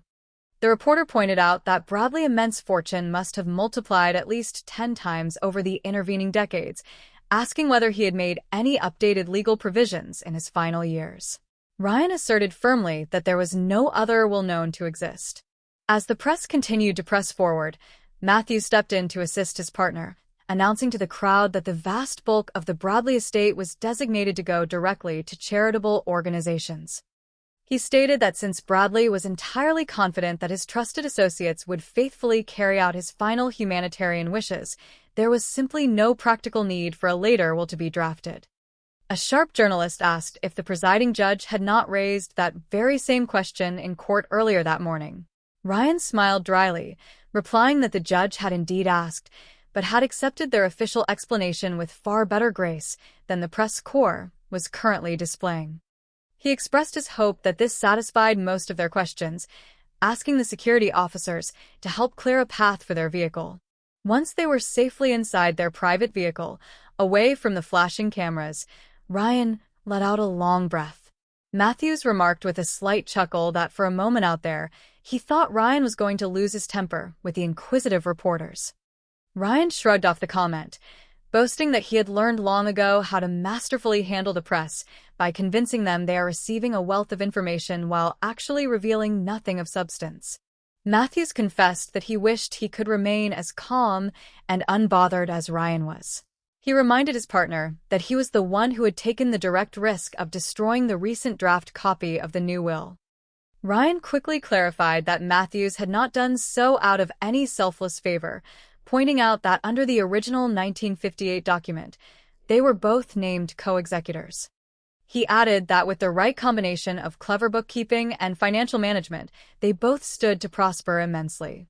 However, Matthews voiced his deep anxiety, warning that their prosperous outlook would instantly shatter if the original signed document were to surface. He noted that Margaret Jason had typed that brand new will just the previous Friday night, meaning she had no practical opportunity to deposit it in a secure bank vault before her tragic passing on Sunday evening. He demanded to know where the document could possibly be hidden. Ryan instructed his nervous associate to give him a little time, assuring him that he would personally locate and dispose of the document once and for all. Meanwhile, back at the precinct, Barnaby Jones met with the investigating officer to retrieve the personal effects of the late Margaret Jason. The officer apologized sincerely for the administrative delay in returning the belongings, explaining that official police protocol always takes a certain amount of time. Linda, who had accompanied Barnaby, looked at the small box of personal items and felt a surge of grief, stating softly that she simply could not bear to hold them just yet. Barnaby offered a comforting word, assuring her that he would personally take care of the items for the time being. The officer observed Linda's sorrow and remarked to Barnaby that the young girl was having a remarkably rough time, suggesting that Barnaby should simply tell her the straightforward truth about the suicide findings. Barnaby replied thoughtfully that he intended to tell her the absolute truth just as soon as he actually discovered what the truth really was. He picked up a pair of Margaret elegant shoes from the box, examining the soles carefully. He asked the officer if he could take these personal effects back to his private laboratory for a detailed examination. The officer chuckled good-naturedly, asking what Barnaby expected to find that the official department laboratory had somehow missed. Barnaby pointed to a distinct layer of dried soil clinging to the heel of the shoe. He noted that Mrs. Jason only had to walk a couple of short city blocks through the clean streets of Beverly Hills to get from her vehicle to her office entrance. He voiced his curiosity as to where she could have acquired such a specific type of damp mud. The officer suggested there could be 100 mundane reasons for it, speculating that she might have picked it up while doing a bit of casual gardening around her yard. Barnaby raised an eyebrow, holding up the high-heeled footwear and remarking that it seemed like a remarkably fancy shoe to wear while working in garden soil. The officer conceded that she might have walked across a freshly watered lawn or picked up the mud from a street crossing, but Barnaby remained unconvinced, stating that if his lab testing revealed anything unusual, he would be sure to give the department a call. As they walked out to the parking area, Linda apologized to JR for making a public scene earlier, confessing that seeing her mother clothes had brought back an overwhelming wave of emotion. JR offered a warm and reassuring smile, telling her not to be silly at all, as such a reaction was entirely natural and understandable for anyone in her position. Linda looked at him with genuine appreciation, remarking on how wonderfully sweet he was to give up so much of his personal time to help her with the case. JR replied with his characteristic light humor, stating that it was all part of the job, though Linda emphasized that her gratitude was deeply heartfelt. Unbeknownst to them, a spotter in a nearby vehicle was watching their every move. Back at the executive offices, Porter reported to Matthews that the private security personnel he had assigned to monitor the Jason residence had been surprisingly inefficient. He explained that the men did not have sufficient time to thoroughly search the house for the missing document because the front rooms were covered, but then the daughter unexpectedly returned home accompanied by that young private investigator. Porter suggested waiting a few days before sending the crew back to finish the search, but Matthews firmly rejected the idea, stating he had a far more discreet way of handling the situation, while instructing Porter to keep a continuous eye on the house. At that moment, the telephone on Matthews' desk rang sharply.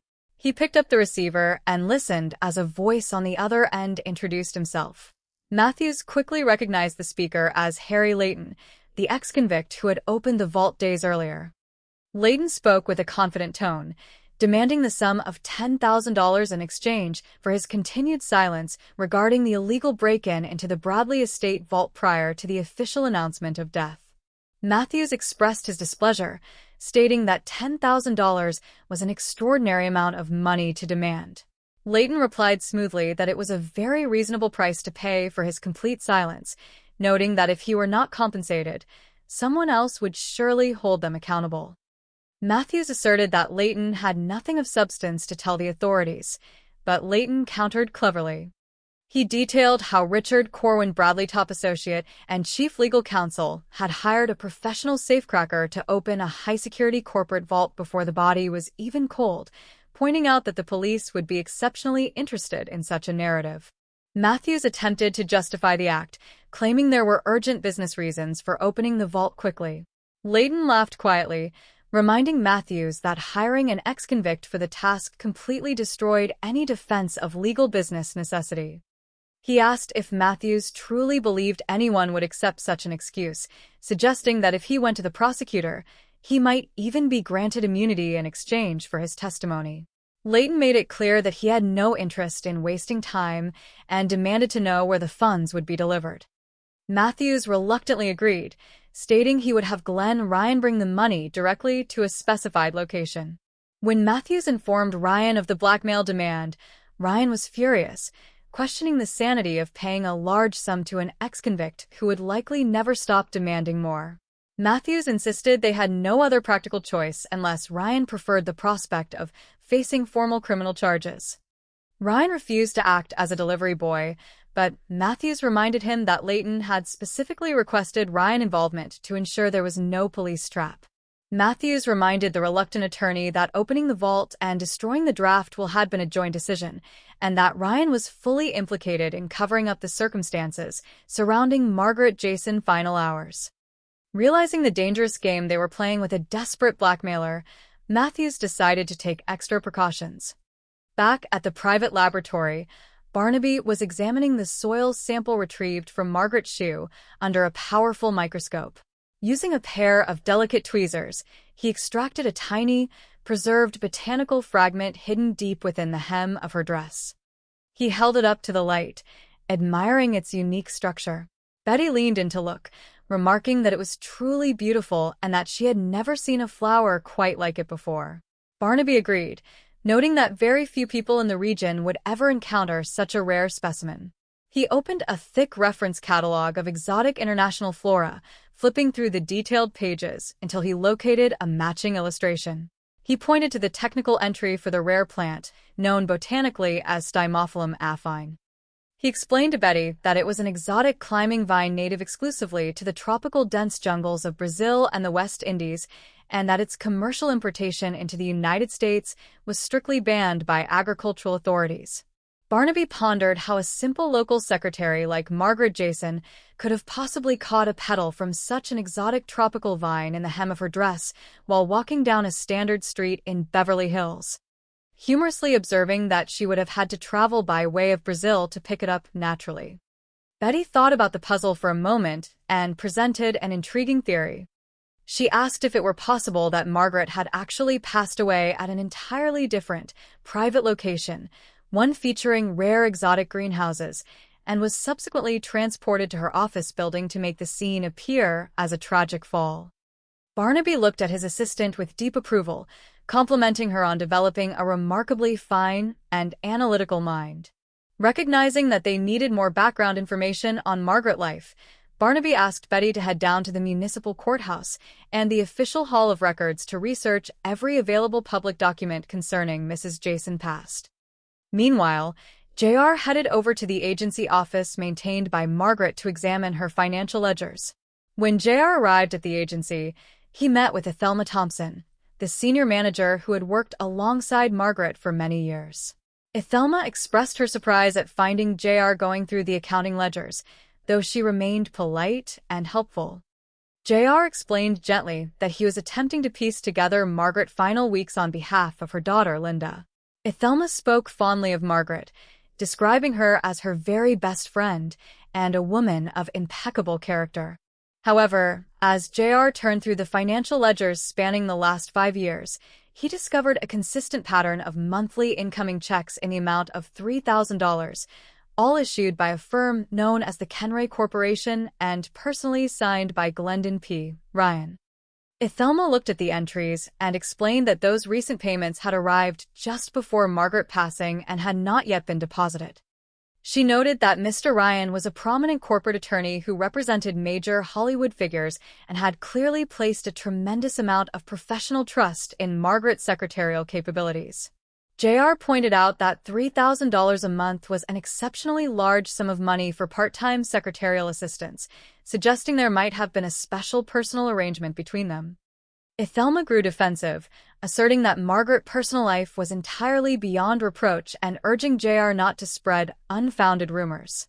J.R. reassured her that his sole intention was to protect Linda's interests and discover the truth behind her mother's sudden loss. Later that afternoon, Glenn Ryan arrived at a secluded, abandoned structure on the outskirts of the city to complete the exchange with Harry Layton. Ryan handed over a heavy envelope, stating coldness that it contained the full $10,000 as agreed. Layton took the envelope with a satisfied smile, casually checking the contents and remarking that it was always a pleasure doing business with men of means. However, before Layton could step away, a sudden confrontation unfolded in the shadows of the building as Matthew's operative moved in to execute his master dark plan, leaving the scene in complete chaos. When Barnaby Jones arrived at the location shortly thereafter, he found local law enforcement already securing the area. Barnaby approached the lead detective, inquiring about the circumstances. The officer informed him that a violent struggle had taken place between Layton and Ryan, resulting in a fatal outcome for both men. The official working theory was that Layton, a hardened ex-convict, had lured the wealthy attorney to the remote location to rob him, leading to a desperate struggle over a firearm. Barnaby examined the surroundings with a sharp eye, questioning the official mugging theory. He reminded the officer that while Layton indeed possessed a long criminal record, his entire history was centered around professional safecracking rather than armed street robbery. Barnaby reasoned that Layton must have possessed extraordinary leverage over a prominent attorney like Ryan to arrange such a meeting, suggesting a far deeper connection tied directly to the Bradley estate. Continuing her research at the official archives, Betty uncovered a fascinating piece of vital history. She discovered that when Margaret Jason gave birth to Linda, she was actually legally divorced from her former husband, Ted Jason, and had been separated from him for over 2 years. Seeking further clarification, Barnaby and JR visited a local air charter airfield operated by Cap Hutchins, a veteran pilot who had served alongside Ted Jason during his military service. Cap Hutchins welcomed them warmly to his hangar, showing off a beautiful twin-engine push-pull aircraft parked on the tarmac. When Barnaby brought up the name of Ted Jason, Cap spoke of him with great affection, recalling how they had flown over 20 dangerous missions together overseas. However, when asked about Ted's relationship with Margaret, Cap revealed that Ted had mentioned how fortunate he was to have ended the marriage without alimony obligations because Margaret had secured a high-paying executive secretarial position with a famous multimillionaire named Richard Corwin Bradley over 20 years ago. This vital revelation connected all the scattered pieces of the puzzle. Barnaby realized that Margaret had worked as Bradley private secretary 2 decades earlier, around the exact time Linda was born. Connecting this with the regular $3,000 monthly payments from the Bradley subsidiary, Barnaby understood that Richard Corwin Bradley was, in fact, Linda's biological father, and that the financial support had been provided discreetly throughout her entire life. Returning to the Jason residence, JR found Linda working diligently in the garden, trying her best to follow Barnaby's uplifting advice. She looked up with a warm smile as JR approached, though she admitted with a laugh that coming from a big city neighborhood, she knew very little about proper gardening techniques. JR joked good-naturedly that in his old neighborhood, flowers were things one only ever saw displayed behind store glass windows, bringing a bright spark of joy to Linda's face. At that moment, Ithelma Thompson arrived at the house, carrying a basket of warm groceries. She expressed her deep care for Linda, offering to stay at the house to ensure she was not alone during such a stressful time. However, when Barnaby arrived and gently explained the discovery regarding her mother's long-standing financial connection to Richard Bradley, Linda was overwhelmed with emotion, struggling to process the idea that her mother had kept such a profound secret for her entire life. Ithelma vehemently defended Margaret's memory, insisting that Margaret was a noble woman who would never engage in deceit. She urged Linda not to listen to theories that might tarnish her mother's honor. Barnaby clarified gently that the financial payments were not a sign of improper conduct, but rather proof that Bradley had consistently provided for his daughter, and that someone within the estate management was desperate to hide Linda's rightful claim to the multi-million-dollar fortune. Unbeknownst to the group, Ithelma Thompson held a far deeper involvement in the recent events than anyone suspected. Driven by a misplaced sense of loyalty and complex personal motives, she had been quietly communicating with Mr. Matthews regarding the search for the missing document. When the investigators left the residence to verify additional records, Ithelma remained behind with Linda, encouraging her to focus on simple household tasks. Determined to honor her promise to Barnaby, Linda took a small garden trowel and began carefully digging around the base of the rickety gladiolus plants near the patio edge. As she worked the soft soil, her tools struck a hard, waterproof metallic container buried beneath the roots. Surprised, Linda carefully lifted the container from the earth and opened it, revealing a neatly folded, original legal document written in elegant script. Her eyes widened as she read the clear heading of the document, which explicitly declared itself as the final will and testament of Richard Corwin Bradley, superseding all prior wills. The text explicitly bequeathed the bulk of his vast fortune, amounting to hundreds of millions of dollars, directly to his beloved friend Margaret Jason and his acknowledged daughter, Linda. Overjoyed and breathless, Linda ran inside to show Ithelma the incredible discovery, expressing how deeply moved she was to learn how much her father had truly cared for her future. However, Ithelma's reaction was strangely subdued. Instead of celebrating, she quietly dialed the private number of Mr. Matthews, informing him in a hushed tone that the girl had unexpectedly unearthed the original will from the garden plot. Matthews instructed her to hold the girl at the house until his security detail could arrive to secure the document permanently. Recognizing the immediate danger, Barnaby and JR, who had been trying frantically to telephone the house only to find the line continuously busy, sensed that something was terribly wrong. They sped across the city in their vehicle, arriving at the Jason residence just as a suspicious white commercial van was pulling away from the driveway at high speed. Barnaby skillfully pursued the vehicle through the winding suburban avenues, eventually forcing it to a safe halt near a quiet parkway. JR rushed forward and safely assisted Linda out of the vehicle, assuring her that she was completely safe and that the ordeal was finally over.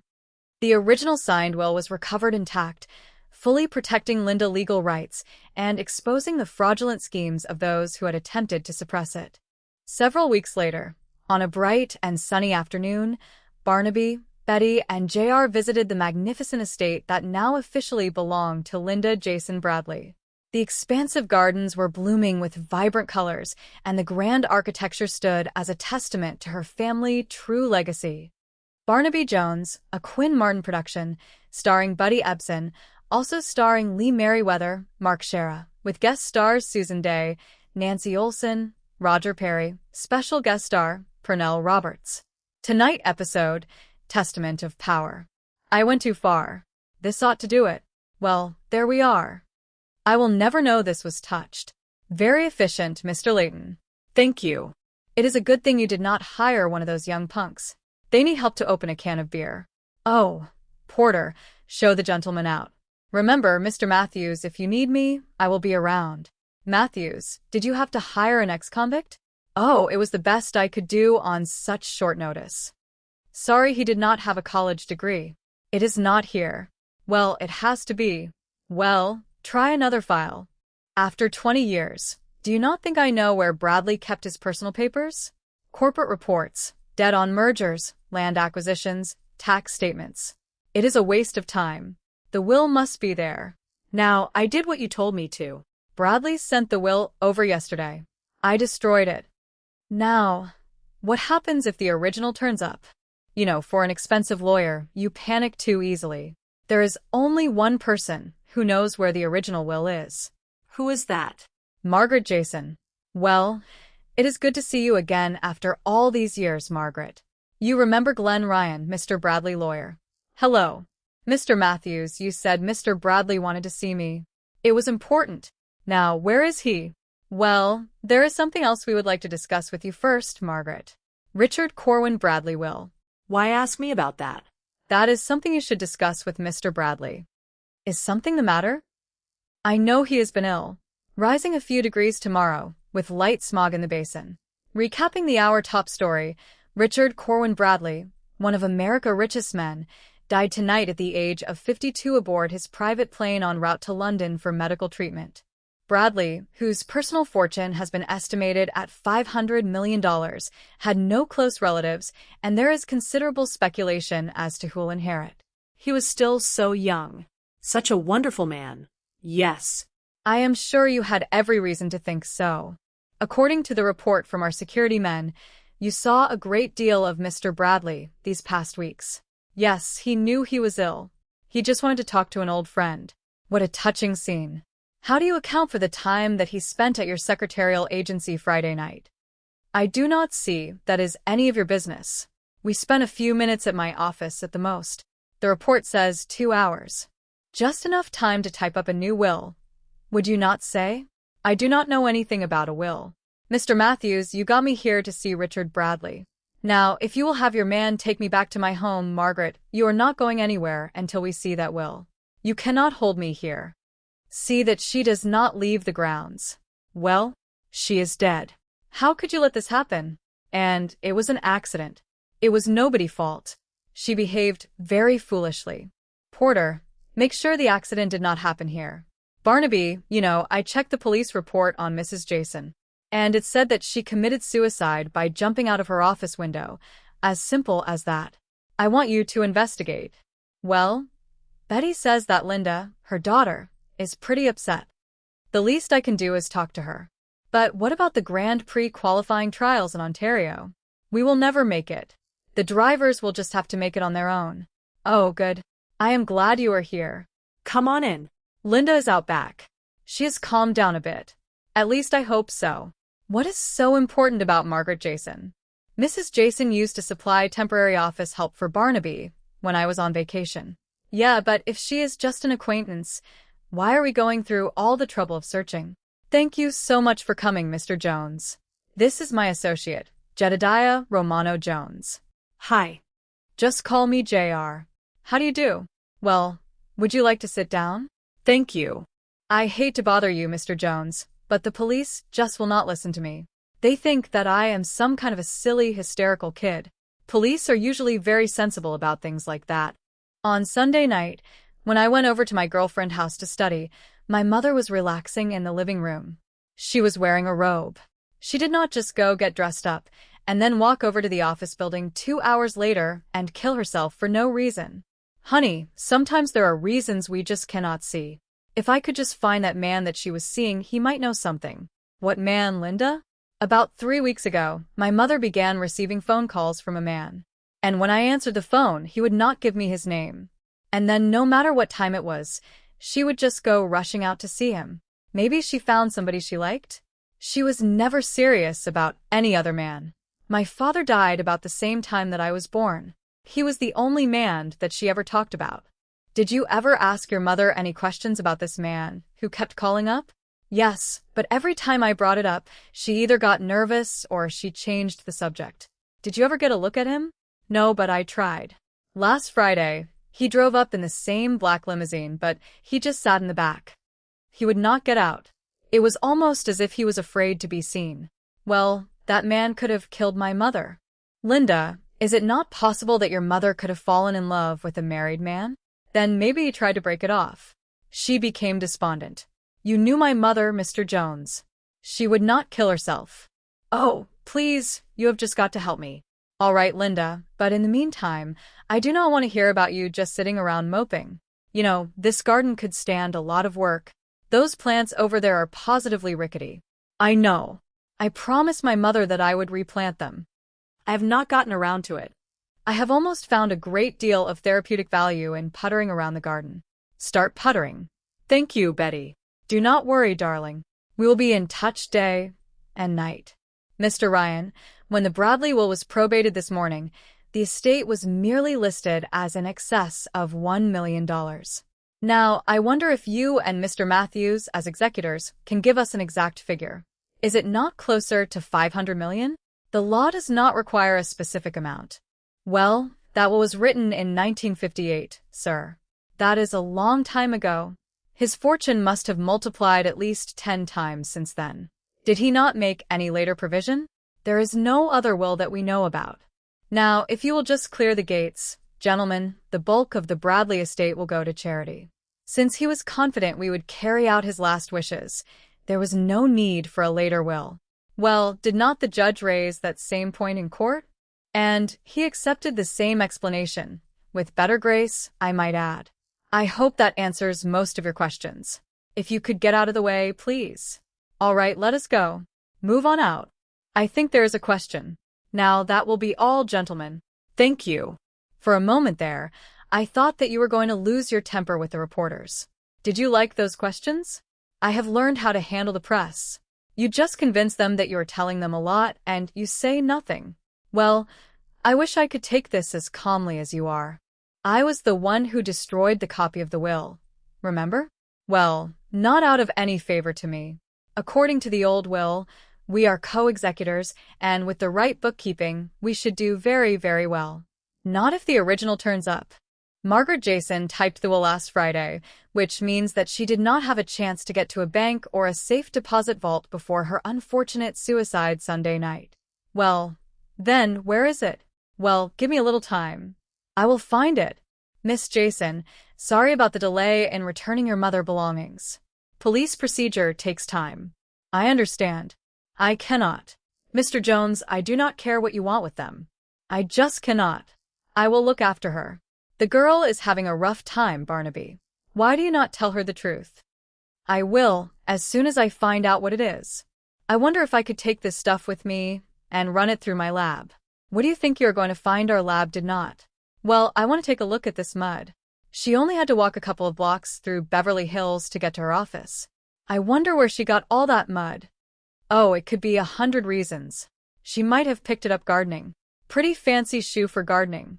All right, so she walked across a lawn that had just been watered, or maybe she picked that mud up on the street. Maybe. If I find anything, I will give you a call. What is the matter? I am sorry I made such a scene. I saw her clothes. I just could not help it. Do not be silly. That would be rough on anybody. Come on. J.R., you are so sweet, giving up your time like this. Well, it is part of the job. What I meant was thank you. Hey. You are in a fine security force, Porter. They are wonderfully inefficient. The men did not have time to find the will. They covered the front rooms all right, but then an adjacent girl came home with that young detective. Why do we not wait a few days? Then I will send the men over there again to finish the job. No, I have another way of handling it. In the meantime, have someone keep an eye on the house. Yes. Yes, of course, I remember you. Oh, well, now, $10,000 is a lot of money. Well, it seems reasonable for me not to speak to the authorities. I mean, somebody else would hold you up. Oh, now you have nothing to tell the authorities, Mr. Layton. I think they would be real interested. Richard Corwin Bradley, right-hand man, and his attorney hire a safecracker to open the Bradley vault before the body is even cold? Could not wait a couple extra days to open it legally. Well, now, there were business reasons for that. Oh, sure, that is why you hired me, an ex-convict. You think anybody would believe you? You want to bet they would give me immunity? Look, Mr. Matthews, you are wasting my time, unless you want me to shoot my face off, huh? All right. Where do you want me to take the money? Well, just to make sure there is no setup, I will call Mr. Ryan on the phone and tell him where to bring the money, all right? All right, I will contact Mr. Ryan. Are you crazy? Paying blackmail to an ex-convict? You know he is not going to stop at 10,000. We have no other choice, unless you prefer prison. Well, I am not an errand boy. You deliver the money. Oh no, he asked for you, you heard him. Look, Matthews, it was not my idea to open the vault and destroy the copy of the will. And if I have to, I will say so in court. Look, nobody sold you anything. You saw the will. Bradley cut us both off without a cent. He did not even trust us to be executors. I will take my chances. And in case you forgot, you also helped cover the death of Margaret Jason. Now, let us go get our friend some money. You know, when an ex-convict starts calling the tune, I think it is time we take a look at things, no matter what. Mr. Ryan is going to deliver some money to Harry Layton.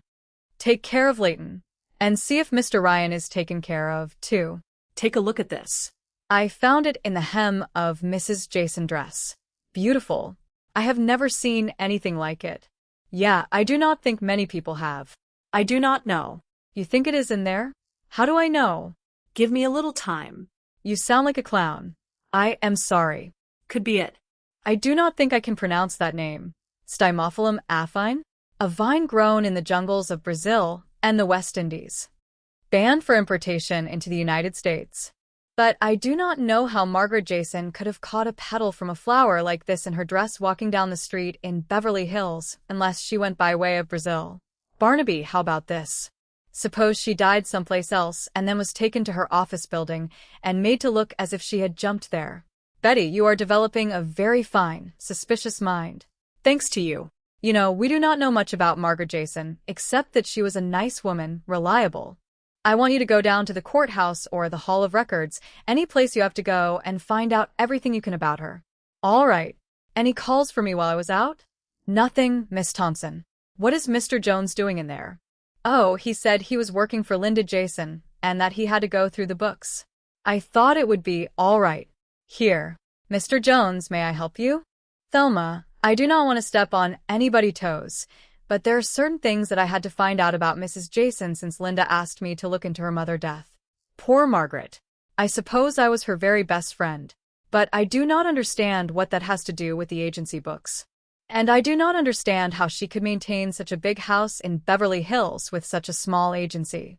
Well, things are a bit slow right now, but we do very well, and we have a very fine reputation. There is a check here from the Kenray Corporation for $3,000 signed by Glendon P. Ryan. Oh, yes. I have not had a chance to deposit these checks since Margaret's death.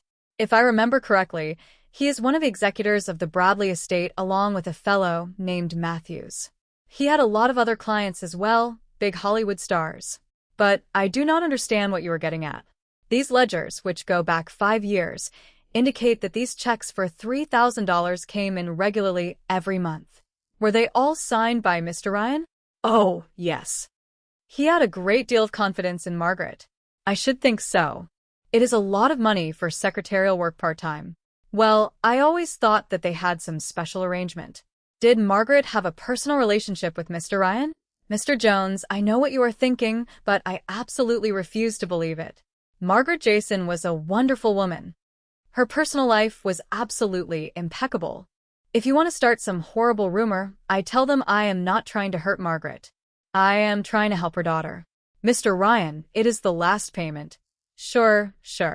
Wait a minute. Let me check this out. It is the whole $10,000. I do not want to waste my time with you. I want a fingerprint ballistic report on that as soon as possible. Well, Barnaby, you want to tell me what you are doing here? I have been trying to get a word with Glen Ryan. Last time I called the secretary, she said she had just heard about this. That is your answer from Ryan. I thought you were working on the Jason suicide case. I am, but I got a couple of questions I want to ask Ryan. Too bad, a mugging got in your way. Mugging? For the moment, that is what I am calling it.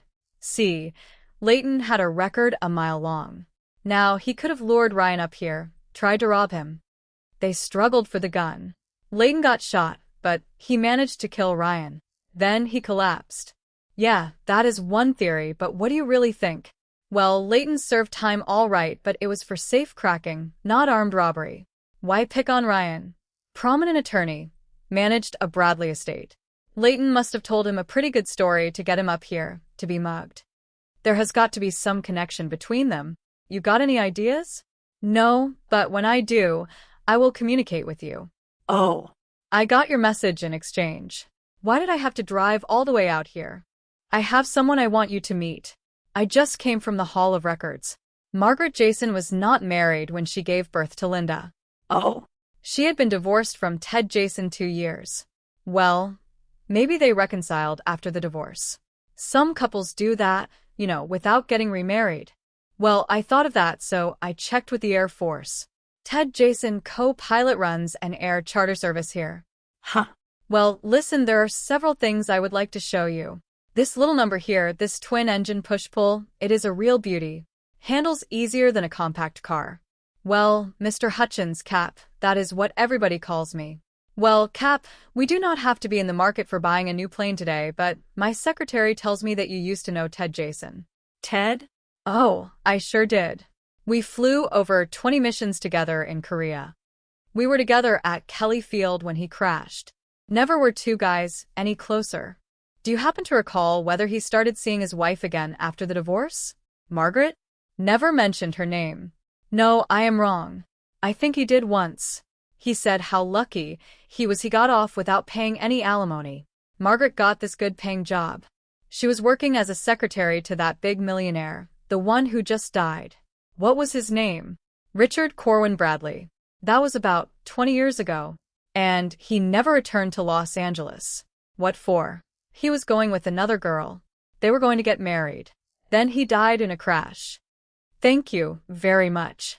You have been a big help. Say, I would only just sell planes if you would be interested in flying lessons sometime. Ever get the bug, I will be back to see you. He was talking to me. Oh. This is ridiculous. I do not know anything about gardening. You can learn. Please. I promised my mother I would replant glads. Look, in the neighborhood in Chicago where I come from, flowers just do not grow. Something you see in store windows, J.R., I do not know what I am going to do with you. Linda. Thelma. I am so glad you are home. I have been sitting at my office worrying about you. Thelma, you are such a dear. You are so pale and so drawn. I should have been checking up on you long ago. Oh, I did not realize you had company. Yeah, come on. Thelma Thompson, this is J.R. Jones. Hi, how are you? Hello.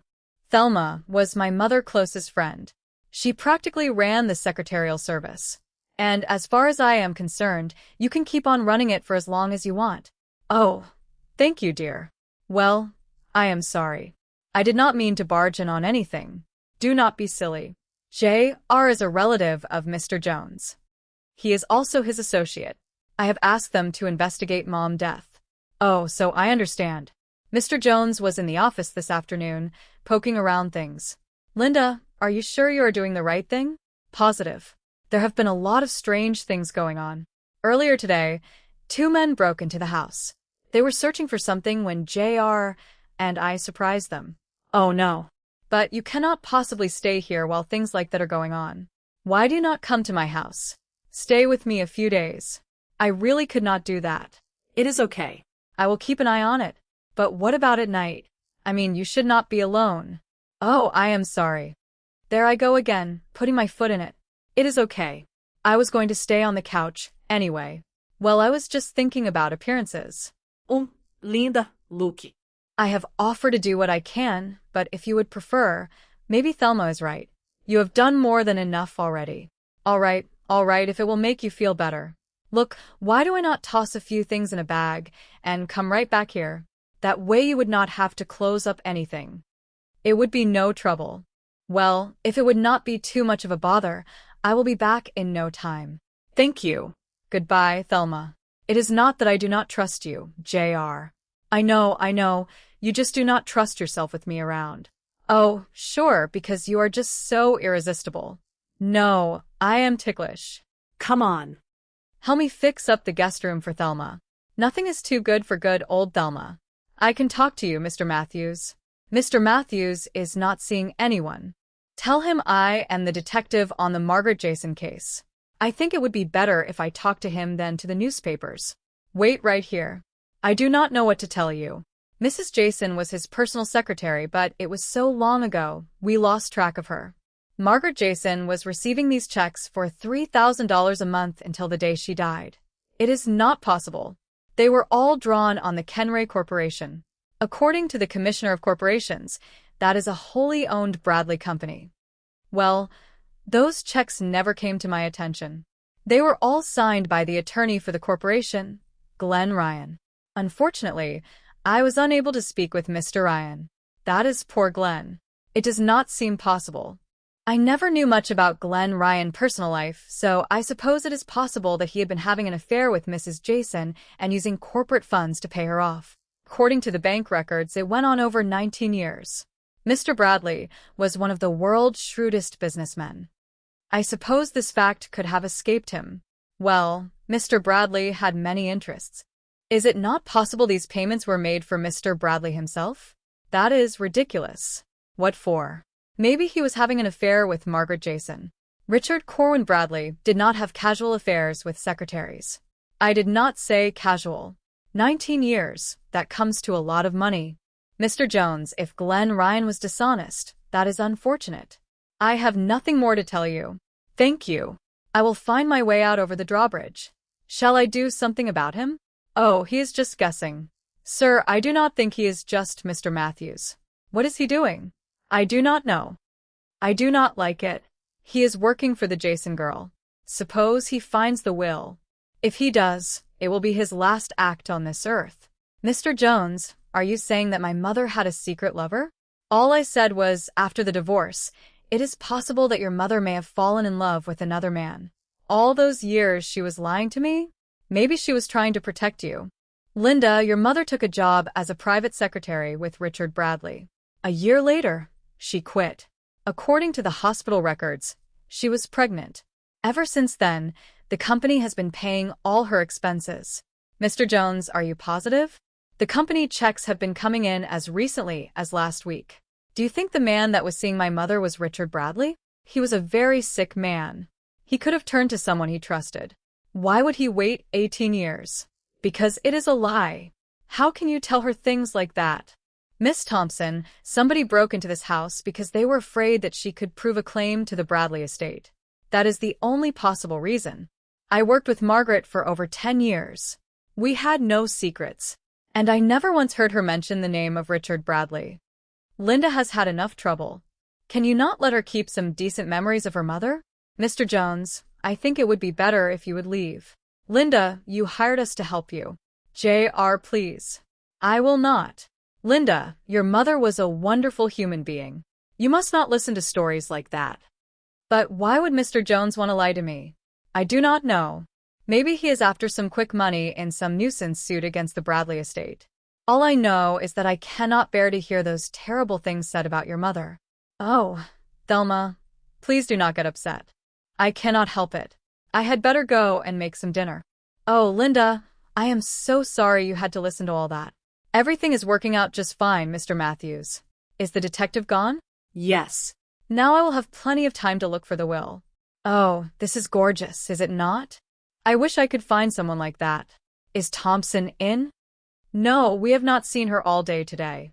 Well, we have to check something in Mrs. Jason's office. Please, Mr. Jones, I got into such trouble last time. Oh, it is okay. Barnaby squared everything away with Miss Thompson. Okay, check the tape recorder. Barnaby, you really think we are going to find a will here? Margaret was up here typing for 2 hours. If that was Bradley with her, I doubt if he was dictating personal correspondence. Tape recorder is no good. There is no cassette.